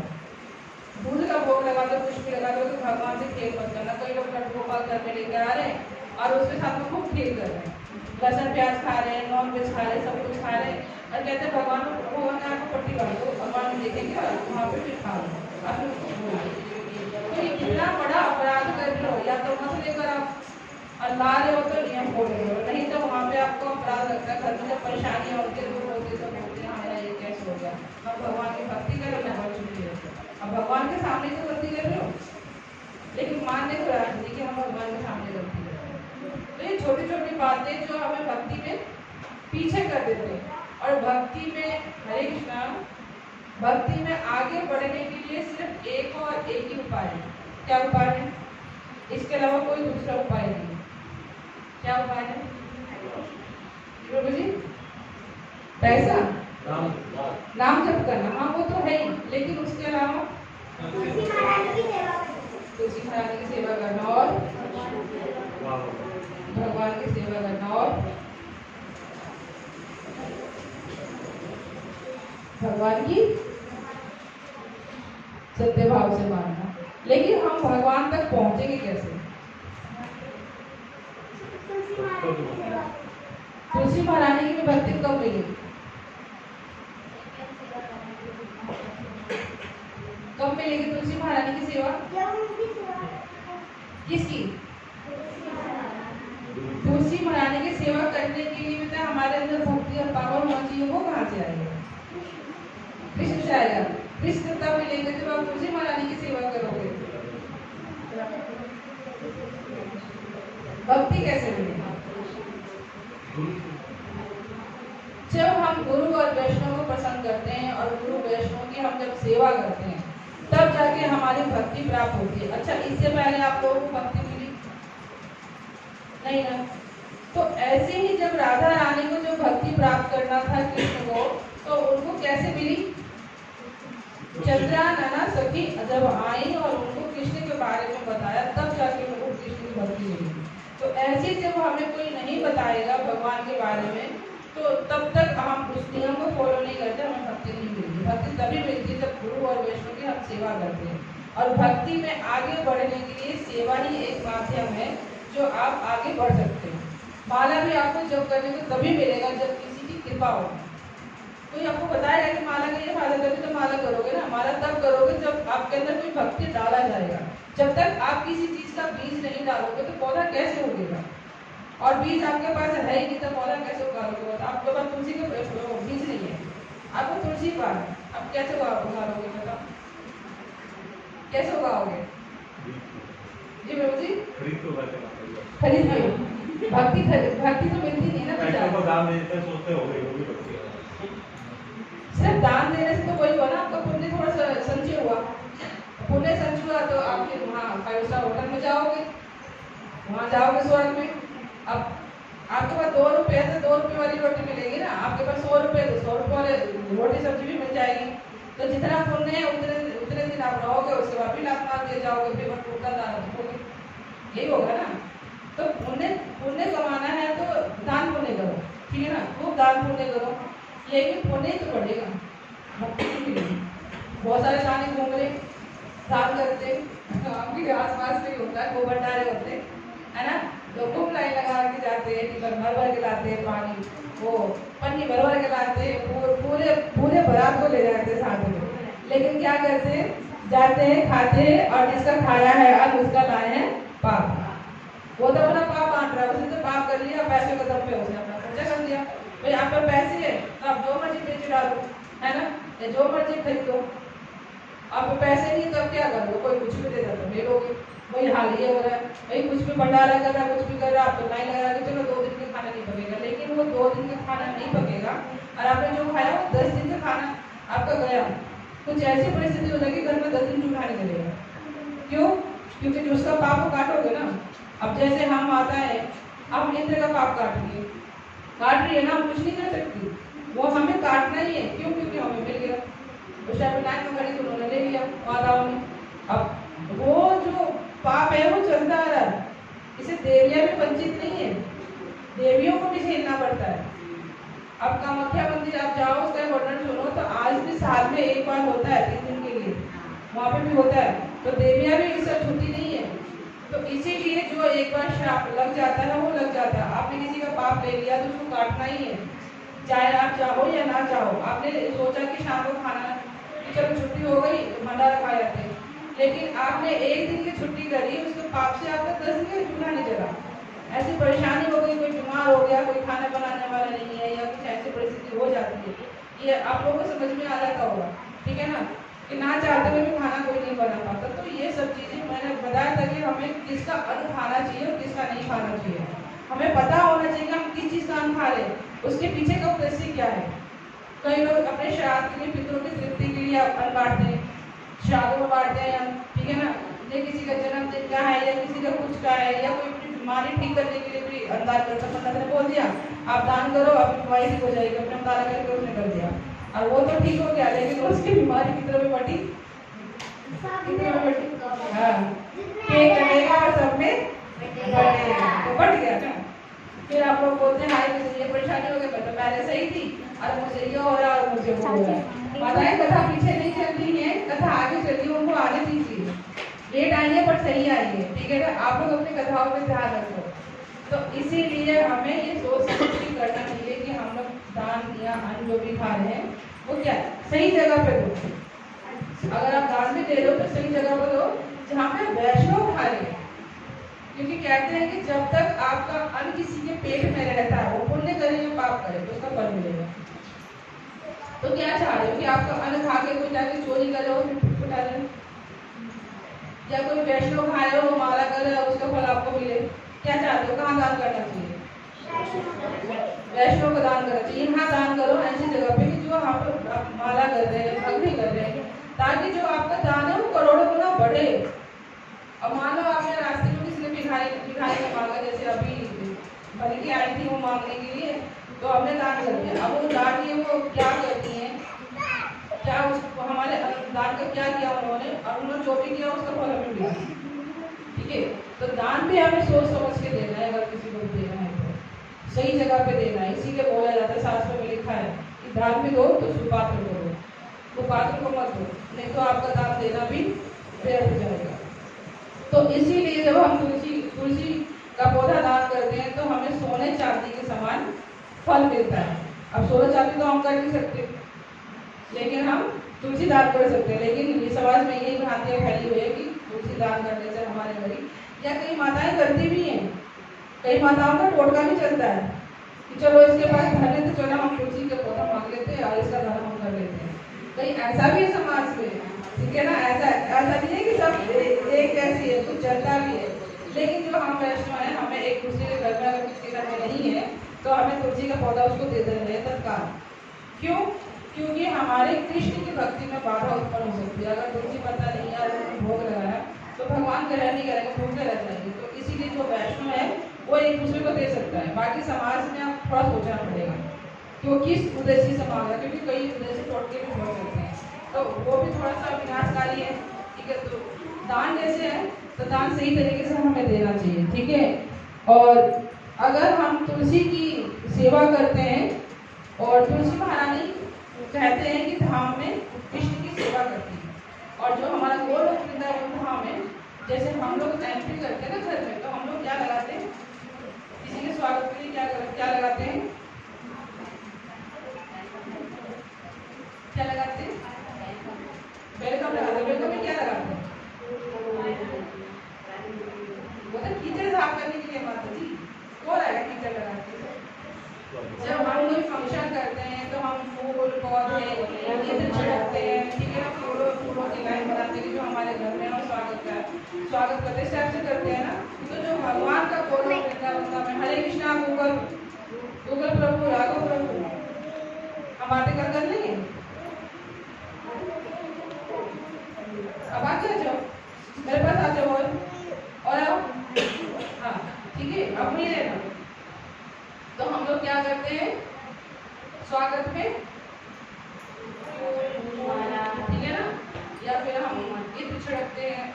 यहाँ पे भी करते हैं, हम इस कॉर्नर में भी करते हैं। हम कोई स्वागत करते हैं तो हमने चंदन का इत्र लगाया था, सबको चंदन लगाते हैं इस टाइप से। तो ऐसे ही जो गोलोक वृंदावन धाम का जो एंट्रेंस है ना, वहाँ पे तुलसी महारानी लगी होती है और वो सबका स्वागत करती है। और भगवान का जो गोलोक वृंदावन धाम है वो पीली खुशबू तुलसी महारानी की चलती रहती है। और राधा रानी जो है उनके शरीर से भी ना तुलसी के जो मंजरी होते हैं ना, मंजरी का जो फूल होता है, उस फूल की भीनी सुगंध आती है। इसीलिए कृष्ण राधा रानी से बहुत प्रेम है, इसीलिए वो कृष्ण जो तुलसी की जो सुगंध है ना उसे बहुत मोहित रहते हैं। इसी तुलसी की सुगंध को जब 4 कुमार गए थे, 4 सनत को गए थे, जब हमारा आता है जय विजय वाली कहानी, तो इसी तुलसी की मंजरी से ही मोहित हो गए थे सनत कुमार चारों, और उन्होंने तब से ही कृष्ण भक्ति शुरू कर दी थी। उससे पहले वो मायावादी थी। ठीक है, मायावादी यानी कि ब्रह्म में लीन होने वाले। कृष्ण भक्ति उनको तभी प्राप्त होती जब उन्होंने तुलसी की सुगंध सूंघी। तो तुलसी की सुगंध में भी वो मतलब वो पावर है कि वो आपकी भक्ति दिला सकते हैं। जो हम तुलसी का पत्ता तोड़ते हैं तो एक अलग से खुशबू आती है ना, वही कृष्ण को बहुत पसंद है, इसीलिए कृष्ण को तुलसी की माला पहनाई जाती है। तो बहुत सारी चीजें, और कहते हैं कि तुलसी की पौधा को अगर हम सेवा करते हैं तो हमने अगर शरीर से कोई पाप किया है, मन से कोई पाप किया है, या हमने अपनी वाणी से कोई पाप किया है, तो वो पाप भी नष्ट हो जाता है अगर हम तुलसी की सेवा करेंगे। और तुलसी का तुलसी की जो सेवा है वो कभी भी नष्ट नहीं होती, वो बढ़ती रहती है, क्योंकि भक्ति बढ़ाई तो भक्ति बढ़ाने से तो हम कृष्ण के निकट होते चले जाते हैं। तो तुलसी महारानी का बहुत महत्व है, मतलब हमारे लाइफ में अगर हम उनकी सेवा करते हैं प्रॉपर तरीके से, ठीक है। और तुलसी का फूल, लकड़ी, पत्ता और मंजरी, ये सब के सब परम मतलब सत्य है। ये कभी भी ना, जो हमारे वैष्णव भी होता है, अगर हम मंदिर में कहीं जा रहे हैं और तुलसी का मतलब वैसे कोई पत्ता दिख गया तुलसी जैसा, तब भी हम उसको उठा के जय कर देते, ठीक है। तुलसी का पत्ता नहीं होता तब भी हम लोग कर देते हैं, मतलब इतना ये रहता है कि तुलसी के पत्ता पैरों में नहीं आना चाहिए, बहुत बड़ा अपराध होता है इससे, तो इसका भी हमें ध्यान रखना चाहिए। और तुलसी हमारी मन, वाणी और शरीर से जो दो पाप को खत्म करती है, लेकिन जो आदि भौतिक, आदि देविक और आदि आत्मिक जो कलेश है, ये तो चर्चा हुई है भैया ना, तो इनका जो ताप है उसको भी कम करें। आत्मिक ज्ञान को हम मन से तो बहुत विचलित हो रहे हैं या मन से परेशान हो रहे हैं, तो मन से परेशान होते हैं। अभी अभी जो यहाँ पे बैठे हो कितने मन से परेशान है, आप खड़ा करना, कौन कौन मन से परेशान है? मेरी आशिक क्लास वाला तो कोई भी होगा मन से परेशान है क्या कोई? क्योंकि उनके मन के साथ बैठा तो गाली निकल चुकी है, जो भी परेशानी है वो और है नहीं अंदर, तो आत्मिक क्लेश तो है नहीं, ठीक है ना। भौतिक क्लेश में तो भौतिक क्लेश में देखो आप लोगों जो आपने कर्म किए उसके अनुसार आपको झेलना ही पड़ेगा, ठीक है ना। आदि देवी क्लेश यानी जो आपको कष्ट मिलता है, कष्ट मिलते हैं जो आपको पता ही है कि कैसे कैसे कष्ट मिलते हैं, तो वो आपके कर्म के अनुसार मिलेंगे। लेकिन आत्मिक हम जब भक्ति में जुड़ जाते हैं तो आत्मिक क्लेश अपने आप खत्म हो जाता है, मन शांत हो जाता है, मन में कुछ नहीं चलता है, इसने ये कहा उसने वो कहा, ऐसे मन में जो विचार होते सीधे चल रहे होते हैं कि हाई ये हो रहा है वो हो रहा है, और हाय हाय खत्म हो जाता है भक्ति में। तो भक्ति में आने से बहुत फायदा है, और जब भक्ति बढ़ती है ना तो चेहरे और शरीर का अपने आप ही आकर्षण तेज हो जाता है। हम भक्ति से पहले कैसे होते और भक्ति के बाद कैसे होते, जब हम नेक्स्ट में कहते हैं तब पता चलता है कि कितना जमीन आसमान का अंतर हो जाता है। जो भगवान का जो एक जब हम मेकअप लगाते हैं ना, मेकअप मतलब जिसको पता होगा कि जब मेकअप लगाते हैं बहुत अच्छे से, तो लास्ट में हम शाइनिंग के लिए क्या करते हैं, करते हैं ना, ताकि सारा मेकअप हमारा सही से फिक्स रहे और उसमें शाइनिंग है। तो ऐसे जब हम भक्ति करते हैं तो अंदर का तो सारा मेकअप हो ही जाता है, उसके बाद जो लास्ट फिनिशिंग आती है ना वो चेहरे पे आती है, ठीक है ना। और भगवान को तो प्रसन्न होता है, भौतिक संसार को प्रसन्न आता है। तो भक्ति में आप कितना भी लिपापोती कर लो, कितना भी ब्रशर लगा लो, लेकिन मुंह धोते ही वो गायब हो जाता है। लेकिन जो भक्ति का जो ब्रशर होता है, जो शाइनिंग होती है, आप कितना भी धो लो, मुंह धो लो, कितना भी नहा लो, वो बढ़ता ही जाता है, ठीक है ना। जो चंद्रमा होता है ना, दिन पर दिन बढ़ता है, ऐसे ही वो आकर्षण भी दिन पर दिन बढ़ता है भक्ति करने से, ठीक है। तो तुलसी ब्रह्म समान है और तुलसी भागवत समान है, ऐसा स्कंद पुराण और पद्म पुराण में लिखा। सारे जितने भी आपके 18 पुराण है ना, उनमें सब में तुलसी की महिमा लिखी है, सबने तुलसी का वर्णन किया, चाहे वो त्रिदेव हो, ब्रह्मा विष्णु महेश हो, या कोई भी देवता हो, कोई भी देवी हो, सबने ही तुलसी के वर्णन किए। क्यों? क्योंकि आपने कहीं देखा होगा कि कोई मंत्री या फिर किसी से काम है या कोई समाज में है, आपको उससे कुछ काम है, ठीक है ना, आप डायरेक्ट उसके पास नहीं जा रहे हो, लेकिन वो जिसको पसंद करता है, अगर आपने उसको पसंद कर लिया तो आपको उससे बुरा नहीं होता। आप डायरेक्ट नहीं जा सकते उससे, लेकिन जो उसको पसंद कर रहा है उससे ऐसी हो सकती है। तो ऐसे हम भगवान के पास, हरे कृष्णा, ऐसे जब हम भगवान के पास जाते हैं तो भगवान डायरेक्ट तो मिलते नहीं है, तो जो भगवान जिसको पसंद करते हैं उसको पसंद करना है। अगर वो पसंद हो गया तो हमें अपने आप में भगवान मिल जाएंगे, फिर अलग से मेहनत करने की आवश्यकता हमें नहीं है, ठीक है ना। तो तीनों वेद, हमारे 4 वेद हैं, लेकिन तीनों वेद तुलसी की स्तुति करते हैं। सारे वेदों में भी लिखा तुलसी की महिमा, चाहे हमारा ऋग्वेद हो, सामवेद हो या यजुर्वेद हो, अथर्ववेद हमारा बहुत बाद में आया, तो इसीलिए उसमें होगा पता नहीं, लेकिन तीनों वेदों में हमारा तुलसी महारानी का वर्णन है और गुणगान भी है। और तीनों दियो भी करते हैं, ब्रह्मा विष्णु महेश भी करते हैं।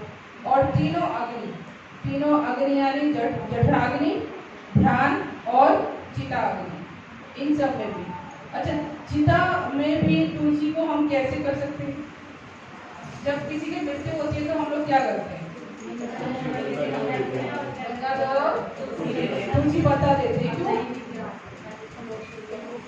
मोक्ष मिल जाए। तो लेकिन वो तो पौधा है, पौधे से क्या होगा? तो दवा के मुंह में डाल दो।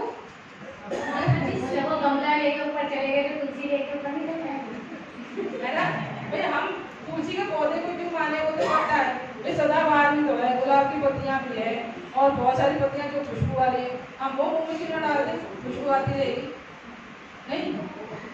तुलसी की महारानी की महिमा है, अपना अलग ही एक महिमा है, उससे मोक्ष मिल जाता है। तो कहते हैं कि जब हम मृत्यु के समय किसी को हमने गंगा जल पिला दिया और शरीर के अंदर चला गया तो उसने पूरी जिंदगी जितना भी पाप किया वो सारा बैलेंस बराबर हो जाए, ठीक है। और अगर मुख में है तो मुख में जब वो अग्नि में जलता है तो वो शुद्ध हो जाता है, ठीक है। और हमारे वैष्णव में भी, हरे कृष्णा, माता जी पकड़ लीजिए जिसका भी है, तो हमारे वैष्णव में भी कहा जाता है कि जो तुलसी की जो लकड़ी है ना, अगर किसी की तुलसी सूख जाए तो कृपया करके उसकी लकड़ी को फेंके नहीं। कौन को फेंक देता है? फेंक देते हैं। तुलसी की लकड़ी जो है वो बहुत ही मतलब काम की है। अगर किसी की मृत्यु हो जाती है बाई चांस, देखो इस पर किसी का अधिकार नहीं है, ठीक है, ये तो प्राकृतिक है, लेकिन अगर हमारे जान पहचान में या किसी की मृत्यु हो जाती है और तुलसी की लकड़ी, अगर एक लकड़ी भी हमने चिता में रख दी और हमने कोई भी लकड़ी रखी, वो सारी लकड़ी तुलसी की लकड़ी बन जाती है। और कहते हैं कि जब चिता जलता है तो उसको धुआं है ना, वो अगर किसी को स्पर्श कर दे तो उसका पाप बढ़ जाता है। लेकिन अगर चिता के अंदर तुलसी की लकड़ी अगर रखी गई है और उसका धुआं अगर किसी को स्पर्श कर दिया, छू दिया, तो उसका पुण्य बढ़ता है। इतना महत्व है तुलसी की लकड़ी का। तो इसीलिए तुलसी की लकड़ी को हमें इकट्ठा करके रखना चाहिए। और कहते हैं कि अगर तुलसी की लकड़ी को अगर पीस के हमने कृष्ण को लगाया तो क्या हो जाता है? चंदन बन जाता है और भगवान को बहुत प्रिय, उसको हरि प्रिय होता है चंदन को, तो उससे भी भगवान बहुत प्रसन्न होते हैं, ठीक है। तो तुलसी की मतलब ऊपर से लेकर नीचे तक हर चीज तुलसी की भगवान के लिए यूज होती है। मंजरी से भगवान बहुत प्रसन्न होते हैं। अभी मंजरी कौन है तुलसी की? नहीं है कौन? पौधे में वो किस रूप में आती है? कैसे कैसे?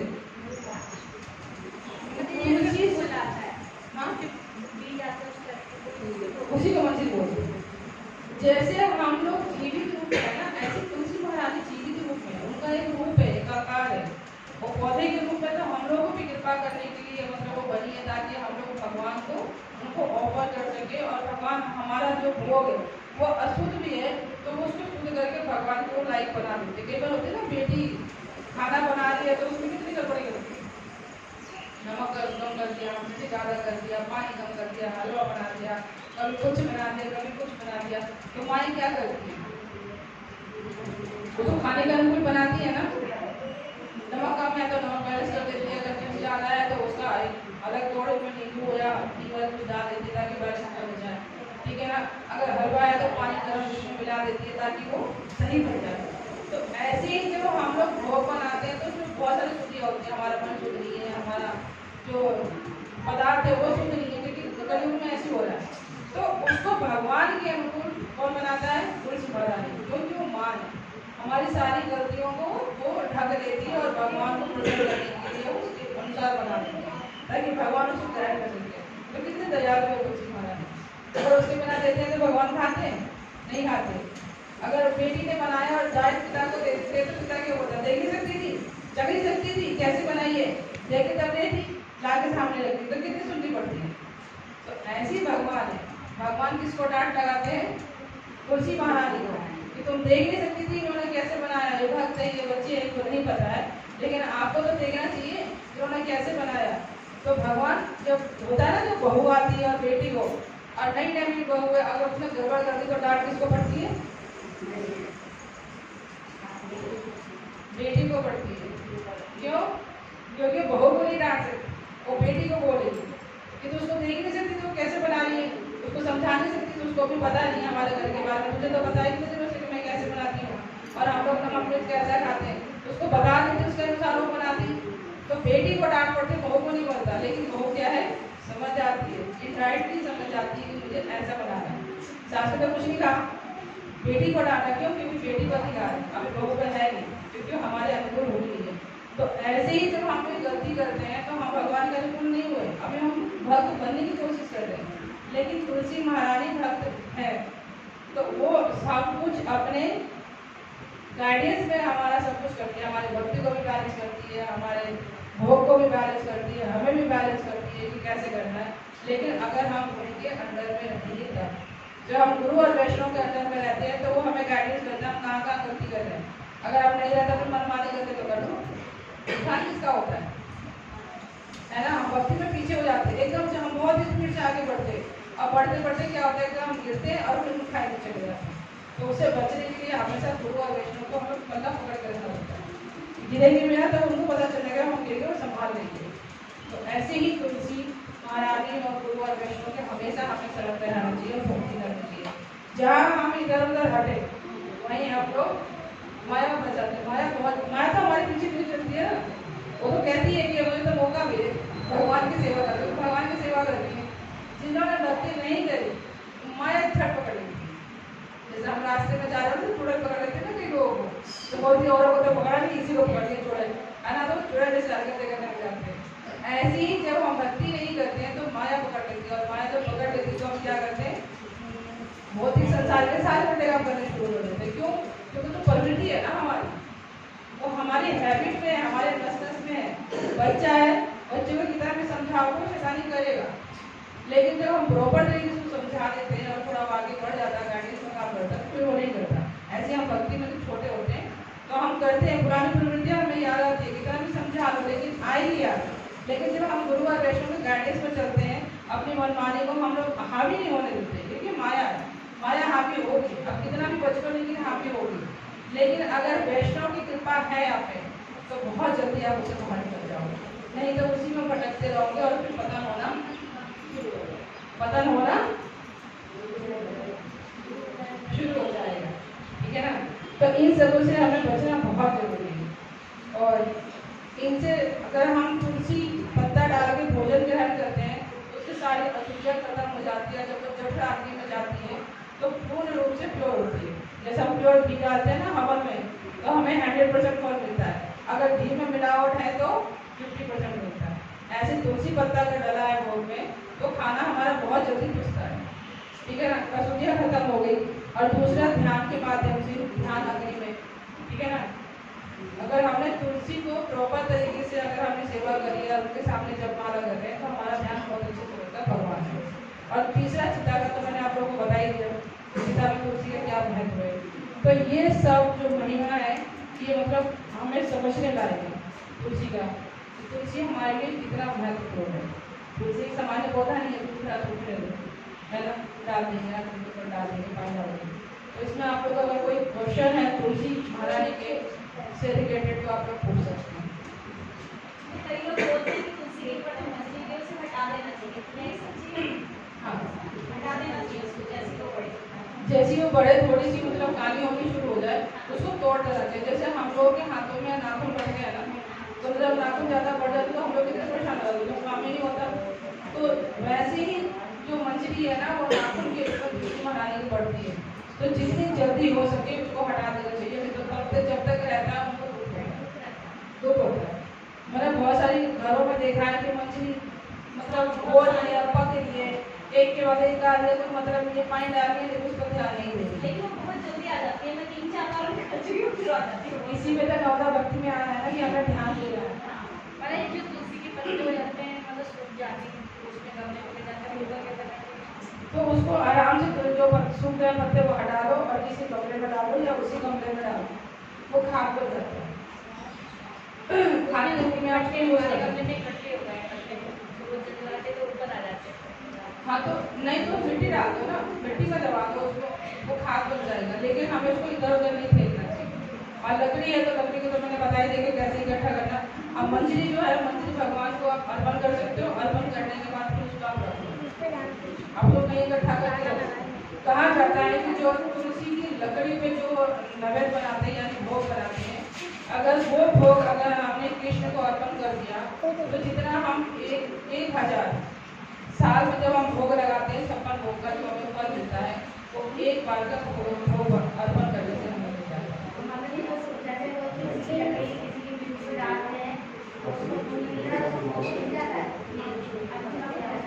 क्योंकि जहाँ पे तुलसी है, जिस चीज में तुलसी है भगवान उसको अर्पण कर देते हैं, चाहे वो शरीर हो, चाहे वो भोग हो, चाहे वो कोई भी चीज हो। अगर हम कोई वस्त्र वगैरह लेकर आते हैं वो भी अर्पण कर रहे हैं, तो वो भी तुलसी, मतलब कुछ भी आप अर्पण कर दो भगवान को, तो उसके साथ में तुलसी होना चाहिए, चाहे तुलसी माला ही क्यों ना अर्पण करते हैं।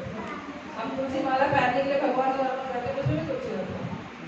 कई बोलते हैं कि तुलसी, ये तुलसी है, आप इसमें तुलसी क्यों डालते हो? मैं कहता तुलसी है, फिर भी तुलसी रख के हमें अर्पण करना, तुलसी पत्ता रखते हैं, ठीक है, तो हम ऐसे कर सकते हैं। हरे कृष्णा।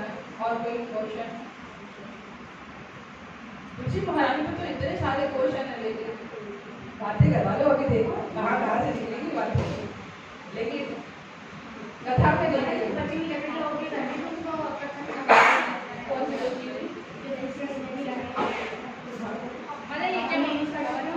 घर में कैसे? अगर विष्णु जी से रिलेटेड, कृष्ण से रिलेटेड,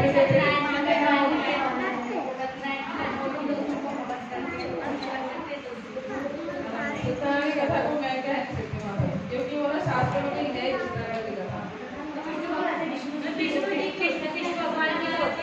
वो हमें बना रहे थे शिव चर्चा जैसी, शालिग्राम की पूजा होती है। जैसे हम लोग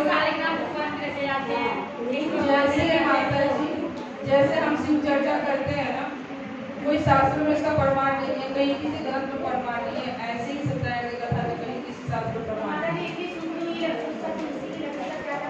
बांध के रखो, रखिए,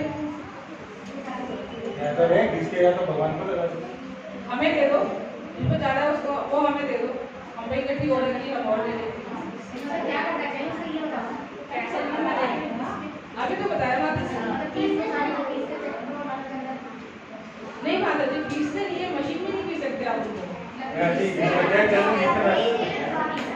जैसे हम चंदन पीसते हैं ना उस पे पत्थर पे, ऐसे ही हम उसको पीसेंगे, मशीन में नहीं पीसना, अपराध हो जाएगा आपको। और कभी भी हमें तुलसी की कोई भी पार्ट है, चाहे लकड़ी हो, मछली हो, पत्ता हो, कभी उसको उबालना नहीं चाहिए, किसी गर्म चीज में नहीं डालना चाहिए, क्योंकि वो जीवित है। हमें तुलसी महारानी के जीवित रूप में हम लोग पूछते हैं, चाहे पत्ता हो चाहे कुछ भी हो। माता जी वो जो चाय चाय में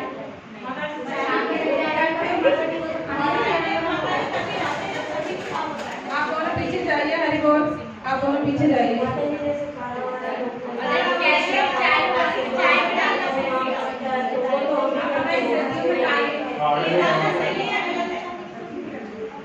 अच्छा, बोला जाता है कि शिव जी को भांग चढ़ाया जाता, तो आप लोग चाय वगैरह में भांग क्यों डाल के? नहीं, वो भी तो औषधि है। नहीं, भांग भी तो औषधि है ना, क्योंकि वो शिव जी को चढ़ाई जाती है। इतने सारे शिव भक्त हैं, तो नाच जाने से पहले सब शिव भक्ति थे, तो भांग को क्यों नहीं काढ़े में बना के पीते?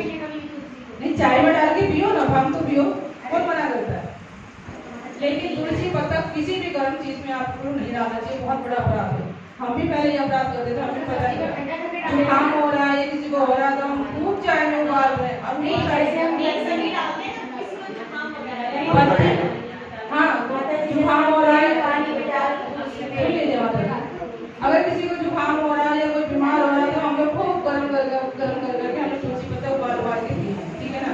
डॉक्टर भी बोलता है तुलसी की चाय पियो, लेकिन उस दुष्ट को यह नहीं पता कि तुलसी महारानी जीवित अवस्था में, भगवान को जीवित अवस्था में वो भक्ति करती हैं, और वो हमें भक्ति प्रदान कर रही है, और हम उबाल के पी रहे। विडम्बना तो यही है ना कि समाज में एक ना भेड़ चाल चल जाती है। जैसे अभी कौन सी भेड़ चाल चल रही थी, कौन से था, कुछ था ना अभी, हाँ, शिव चर्चा, ठीक है ना। ये भेड़ चाल है, एक लेकर आया, ओम बन गया। अब ओम क्या है, शमशान घाट पे तुम जाके आप कामाख्या मंदिर चले जाओ, किसी शमशान घाट पे चले जाओ, कितने आपको तांत्रिक मिलते हैं। ये होती है, कौन सा होता है, तंत्रिक विद्या होती है ना, ब्रह्मचार। जैसे पहले हमारे गले में नहीं आते थे, वो काट के दिखा रहे हैं, गायब कर दिया, अभी सबको ठीक कर दिया, जेब से नोट निकाल दिया, वो गायब हो गया। ये सब आंखों का धोखा है, ये सब भ्रांति। आपको ओम देख रहे हो, ये ओम नहीं है, आंखों का धोखा है, ठीक है। हमने किया, हमारा तो कुछ नहीं हुआ, क्योंकि हमें तंत्र विद्या नहीं आती है। तंत्र विद्या है आराम। मैं कथा बोल गया, हरे कृष्णा।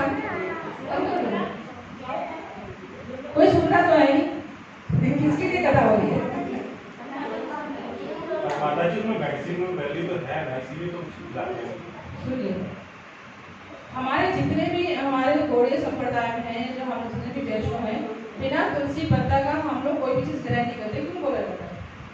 बिना तुलसी पत्ता डाले आप लोग कुछ नहीं, पानी तक भी नहीं पीते। इसीलिए क्योंकि उसके अंदर बहुत सारे औषधीय गुण, अमृत गुण हैं, तो इसीलिए हम जिस चीज़ में डालते हैं उसमें वो उसका गुण आ जाता है। कई बार हमें भोग में तुलसी पत्ता मिलता है, मुँह में आ गया तो हम उसको ग्रहण करते हैं, ठीक है, लेकिन अलग से आपको तुलसी पत्ता चबाने की आवश्यकता नहीं है, ठीक है। साइंटिफिक तरीके से अगर हम बात की जाए, हम वैज्ञानिक तरीके से बात करते हैं, तो उसके अंदर एक पारा होता है, जो तुलसी पत्ता का जो परत होता है ना, आपने देखा होगा छूट के हल्का सा एक दरदरापन आता है, वो पारा होता है। अगर उस पारे को, अगर हम तुलसी पत्ते को अगर हमने चबाया नहीं, अगर 1 महीना हम अगर चबाते हैं, वो पारा हमारे दांतों में लग जाता है। और एक वो भयंकर बीमारी होती है जो अंदर ही अंदर मुंह में नहीं होता, जैसे मकड़ी चल जाती है ना, तो उसके बाद बर्तन बढ़ना शुरू हो जाता है, ऐसी ही एक वो बीमारी होती है, मुझे नाम याद नहीं है, वो जो मुंह में होता है तो पूरे मुंह में वो फैलना शुरू हो जाता है। वो कैंसर से भी ज़्यादा भयानक बीमारी होती है और वो लाइट है।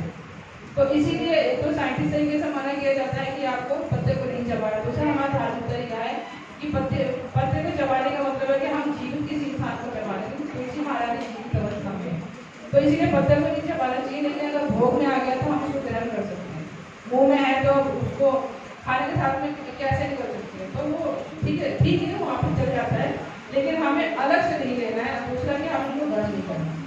खांसी जुकाम में डॉक्टरों की इतनी सारी दवाइयाँ भरी हुई हैं, उसको ग्रहण करो, तुलसी महारानी को प्लीज छोड़ दो, उनको ग्रहण मत करो। काढ़ा बना लो, आप तुलसी के पत्ते को पानी में डालो रात भर, ठीक है, उस पानी में काढ़ा बना लो, करता है ये आप कर सकते हो, ठीक है ना। कि आपको अगर बनाना ही है तो ठंडे पानी में डालो, उस पानी से आप बना लो, उनको पत्ते को मत डालो, और गर्म खाना में उसको मत रखो, मतलब पत्ता जलना नहीं चाहिए। आप कोई भी खाना भगवान को भोग लगा दो तो गरम में वो पत्ता जलना नहीं चाहिए, इस तरीके से आप पत्ते को रखो, ठीक है। तो बहुत ही महत्व है तुलसी महारानी का। और जब हम रोज डेली तुलसी के पत्ते को ग्रहण करते हैं, और जब जिस भोग में हमने डाला है और वो भोग हम जब सबने मिलाते हैं तो सब अमृत के समान हो जाता है। हम बोलते हैं ना कि भोग लगा के सबने मिला दो, तो तुलसी के पत्ते की वजह से जितना भी विषैला तत्व होता है हमारे भोजन का, या जितना भी हमारे नेगेटिव चीज होती है, तो चल के आइए, मैंने इस पर चर्चा भी करिए कि कहाँ चल के आते, कैसे कैसे, वो सारी चीज़ें खत्म हो जाती है, दूसरी चीज़ें सब खत्म हो जाती है, प्योर चीज़ हमें मिलती है। तो एक तो वैष्णव कभी बीमार नहीं होता है तो हल्का फुल्का होता है, उनको नॉर्मल ठीक होता है, लाइलाज उनको कभी भी कोई बीमारी नहीं होती। वैष्णव को होती भी है तो उनके अपने कर्म होंगे, पिछले कर्म होंगे, जिसकी वजह से उनको मिल रहा है, लेकिन ज़्यादातर मतलब भक्त कम बीमार पड़ते हैं, ठीक है। और अगर देखो तो कभी कुछ ना कुछ चल रहा होता है। अगर आपको बीमार नहीं पड़ना है, घर बार आपको सही रखना है, तो तुलसी को किस तरीके से यूज किया जाता है ये आपको पता होना चाहिए। और कोई क्वेश्चन?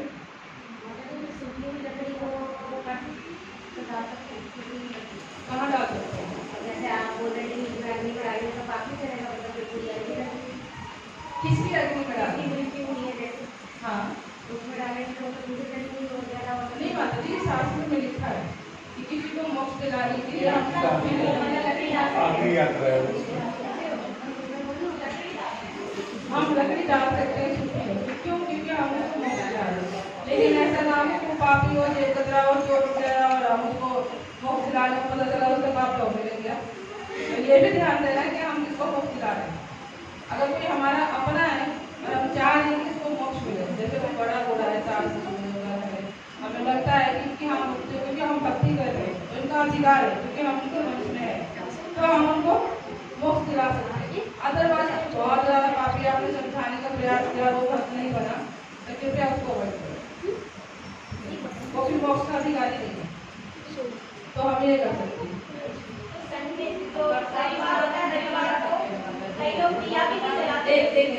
पहले माता जी क्या ये बात संडे को लोग दिया नहीं जलाते, तो जलाना चाहिए बीच पर। देखिए जो हमारा पानी भी नहीं देते कई लोग, तो सही है गलत है? हमें बता, हाँ, हमारे समाज में ये भ्रांति है कि संडे को तुलसी पत्ता नहीं तोड़ना चाहिए या तुलसी में जल नहीं चढ़ाना चाहिए, और हम लोग बचपन में नहीं करते हैं, हमारे जो पिछली पीढ़ी है वो भी यही करते हैं, संस्कार हमने भी ये फॉलो किया था, ठीक है। लेकिन हमारे जो शास्त्रों में लिखा हुआ है, ये लिखा हुआ है कि तुलसी महारानी के जो प्रकट दिवस है जहाँ तुलसी महारानी उत्पन्न हुई वो द्वादशी था। तो सिर्फ द्वादशी के दिन तुलसी महारानी को मतलब नहीं तोड़ते, उस दिन उनको नहीं तोड़ते। अदरवाइज बाकी दिन हम तुलसी महारानी को हम तोड़ सकते हैं और पूजा भी कर सकते हैं और जल भी दे सकते हैं, बशर्ते कि जो हम मंगल आरती करते हैं 4:30 बजे ब्रह्म मुहूर्त से पहले। जैसे आप बोल रहे हैं कि संडे को तुलसी महारानी को जल नहीं देते हैं, अगर आप इसको मानते हो तो ब्रह्म मुहूर्त में आप सब कुछ कर सकते हो, पूजा भी कर सकते हो, जल भी दे सकते हो। ब्रह्म मुहूर्त होता है 5 बजे तक, 4:30 से 4:15 से 5 बजे तक होता है। इस बीच में आप तुलसी महारानी कर सकते हो, सब कुछ कर सकते हो, रोज डेली कर सकते हो, उसमें कोई नियम नहीं है। अदरवाइज इसके बाद आप करते हो तो फिर हो सकता है कि आप नियम फॉलो करें, नियम लागू हो जाते हैं। लेकिन हमारे साथ में नहीं है कि संडे को चलते रहा, हम तो वैष्णव को देखते हैं, ठीक है ना। अगर तुलसी महारानी सूख रही है और संडे है तो हम रोज डेली उनको मतलब पानी दे सकते हैं। और शाम के दिएगा, शाम को दिया देते हैं, शाम को भी दिखाना चाहिए, सुबह भी दिखाना चाहिए। कई लोग बोलते हैं कि जैसे मेरी मदर है वो कहती है कि संडे को भी जलाओ, लेकिन तुलसी के सामने मदर को थोड़ा दूर रखो, इसके बाद ऊपर लेके कर सकते हैं और हम दिन में भी कर सकते हैं तुलसी महारानी की पूजा। लेकिन ऐसा ना हो कि 12 बजे आप धूपबत्ती कर रहे हो, नहा रहे हो, झाड़ू पोछा करने का 12 बजे, 7 बजे 6 बजे से पहले हो जाना चाहिए। कोशिश करें कि ब्रह्म मुहूर्त हो जाए तो ज़्यादा अच्छा है। नहीं हुआ किसी कारणवश तो 6 बजे 6:30 7 मैक्सिमम, उसके अलावा पूजा हो जाए। तो सुबह शाम दोनों टाइम हमें जल भी देना चाहिए और धूपबत्ती भी करनी चाहिए, उनकी परिक्रमा भी करनी चाहिए। तुलसी महारानी की पूजा कैसे करनी चाहिए किसको किसको नहीं आता,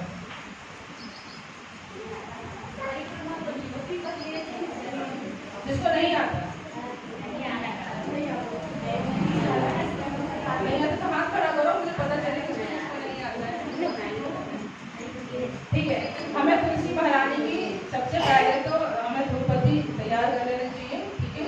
उनको वस्त्र पहनाना चाहिए। हमारा इस में देखते हो आप लोग, हम साड़ी पहनाते हैं, प्रॉपर तरीके से हम लोग वस्त्र पहना के तब पूजा करते हैं। सबसे पहले तुलसी महारानी के हमें 3 बार प्रणाम करना चाहिए, ठीक है। प्रणाम मंत्र है हमारा, अगर जिसको नहीं आता इस बार आशीर्वाद में याद दिलाना, मैं इस बार प्रणाम मंत्र सिखाऊंगी, ठीक है। तो 3 बार हम प्रणाम मंत्र करते हैं तुलसी महारानी का, उसके बाद आरती है, आरती गाते हैं, फिर लास्ट में फिर हम 3 बार प्रदक्षिणा करते हैं, यानी गानी च पापानि ब्रह्मत्यादि गानी च ताली ताली पर्णचयति प्रदक्षिणे पदे पदे। यानी कि जो हम तुलसी महारानी की जो परिक्रमा कर रहे हैं, अगर हमने ब्रह्म हत्या जैसी पाप किए हैं, यानी सबसे बड़ा जो पाप होता है ब्रह्म हत्या का पाप होता है, अगर हमने वो भी किया हुआ है और हम तुलसी महारानी की परिक्रमा कर रहे हैं, तो जितने हम पैर आगे बढ़ा रहे हैं तुलसी महारानी की परिक्रमा में, उतने करोड़ हमारे पाप नष्ट होते हैं। लेकिन हमने तो पाप पता नहीं कितने जन्मों से करे थे, 84 लाख तो वैसे हो जाते हैं, ठीक है ना। तो उसमें हमने कितने पाप किए हमें कुछ नहीं पता। और कई बार कहते हैं ना पितृ दोष अगर हमारा पाप खत्म नहीं हुआ, हमने किया भी कितने, ठीक है ना। तो इसीलिए तुलसी महारानी की परिक्रमा बहुत महत्वपूर्ण है। और ऐसा नहीं कि फटाफट दौड़ लगाना चाहिए, तुलसी महारानी की परिक्रमा बहुत सही तरीके से करना चाहिए। इतना भी नहीं कि बिल्कुल 1 घंटे बाद निकल जाओ, लेकिन तरीके से करनी चाहिए, ठीक है। तो प्रदक्षिणा बहुत महत्वपूर्ण है, प्रणाम बहुत महत्वपूर्ण है, और उनका मतलब जयगान भी करना चाहिए। जैसे आपने बताया था उनको गुणगान करना चाहिए, स्तुति करनी चाहिए, वो करनी चाहिए। तो इस आरती में हमारा सब कुछ आ जाता है, जो हम लोग तुलसी महारानी करते हैं ना उसमें सब कुछ आ जाता है। तो हम लोग अभी कार्तिक में तो हम पूरे महीने करते हैं, बहुत सारी माताएं सुबह 4:30 बजे पे आती है, शाम को 7 बजे भी हम लोग करते हैं। तो इस पर जो आना चाहे वो आ सकता है, सारे दोस्त वेलकम है। उससे पहले हम लोग तैयारी करते हैं कैसे बनेगी। और किसी का कोई क्वेश्चन तुलसी महारानी के ऊपर?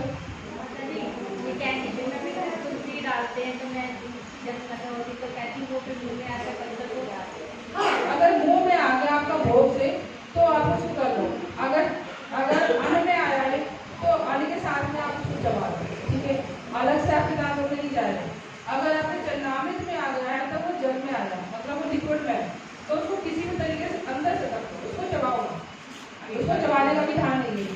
अगर चरणामृत में है तो पीने वाले में आप पानी के साथ ले लो उसको, ठीक है, लेकिन उसको चबाना नहीं, अकेले नहीं चबाना कभी भी तुलसी को, पानी से कर सकते। अगर रोज डेली जैसे आप लोगों को जुकाम हो रहा है या आप चाहते हो कि डॉक्टर बोलते हैं कि तुलसी का पत्ता खाओ, तो खा सकते हो, भगवान को अर्पण करो, अर्पण करने के बाद उसकी ऐसे मतलब कर लो कि वो आपके अंदर चली जाए, ठीक है ना। थोड़ा पत्ता ले लो, बड़ा मत लो, और उसको पानी के साथ में अंदर ले सकते हो बिना चबाए, बिना दांतों को, मतलब दांत टच नहीं होने चाहिए उसके साथ। तो आप तुलसी पत्ता ले सकते हो। और तुलसी पत्ता जब आप पानी में रखते हो तो देखना एक ना लाड़ सी बनती है, मतलब एक चिपचिपापन निकलता है उसके अंदर, वही औषधि को, वही हमारे शरीर में जाके जितने भी हमारे बैक्टीरिया होते हैं, बैड बैक्टीरिया उसको मारता है। तो जो जहरी निकलती है वही है उसका मतलब टेस्ट हो। और क्वेश्चन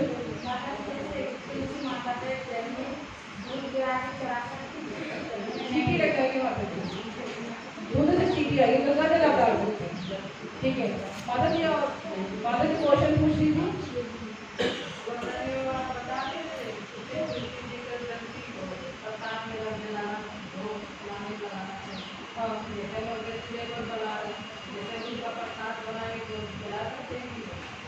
प्योर तुलसी होनी चाहिए। अगर एक भोग अगर हम खीर भी बना रहे हैं, कटोरी भी बना रहे हैं, तो हमें कम से कम 10 किलो तो चाहिए। तो मैं इसीलिए कह रही हूँ आप लोग इकट्ठा कर रहे हो, तो मुझे दे देना, होता है इकट्ठा हो जाता है, जिससे हम इनके भोग बनाए, हम सारे मिलकर भोग बनाए, ठीक है। मेरे पास इतने ही हो गए, 4-5 किलो हो गए। जब जागो तब से मेरा, मुझे भी पता नहीं था, जिससे पता चला है ना उसी से इकट्ठा करते हो, तब से मैं इकट्ठा करते करते 4-5 किलो हो गई होगी। इसीलिए मैं भी इसी तैयारी में हूँ, जल्दी हो। जैसे माता भोग में है तुलसी गाँव जो सूखती है, किसी घर में तुलसी जल्दी सूखती है।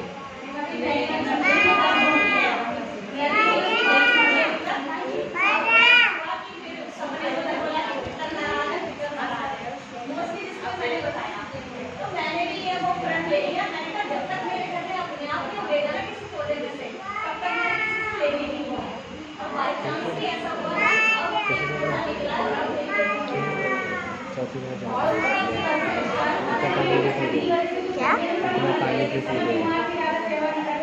पानी कम पियो थोड़ा, खत्म होने वाला है, खत्म होने वाला है।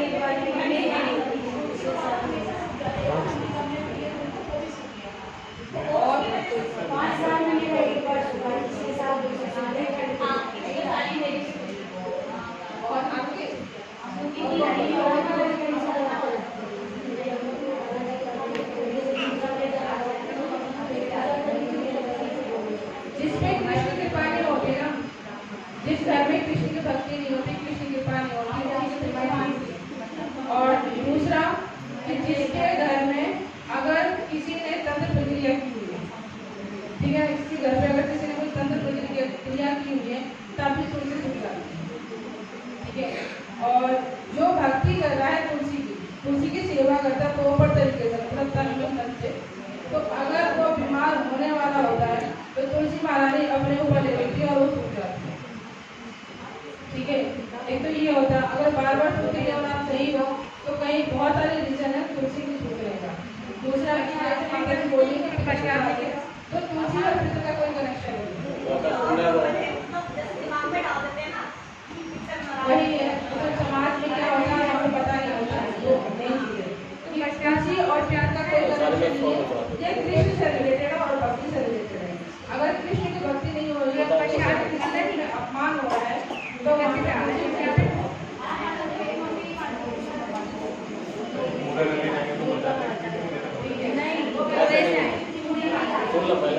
तुलसी होना उस घर में मुश्किल है थोड़ा सा, या तो वो भक्ति बढ़ाए, या क्षमा प्रार्थना करें, या कोई गुरु और वैष्णव की कृपा हो जाती है। और कृपा तब होगी जब वो चाहिए, ठीक है, तब हो सकता है। और भी क्वेश्चन हो गया? सबके क्वेश्चन, सबके डाउट क्लियर हो गए? तुलसी महारानी की प्रश्न, तो ये सब हमें तुलसी महारानी के बारे में क्लियर होना ही चाहिए, क्योंकि इनका हमारे रोज डेली भोग में महत्व है। और कृष्ण भी इनके बिना अधूरे हैं। कृष्ण तो अधूरे नहीं है, लेकिन हमारी भक्ति अधूरी हो सकती है इनके बिना, ठीक है ना। ठीक है, फिर क्वेश्चन हो गया क्वेश्चन सबका?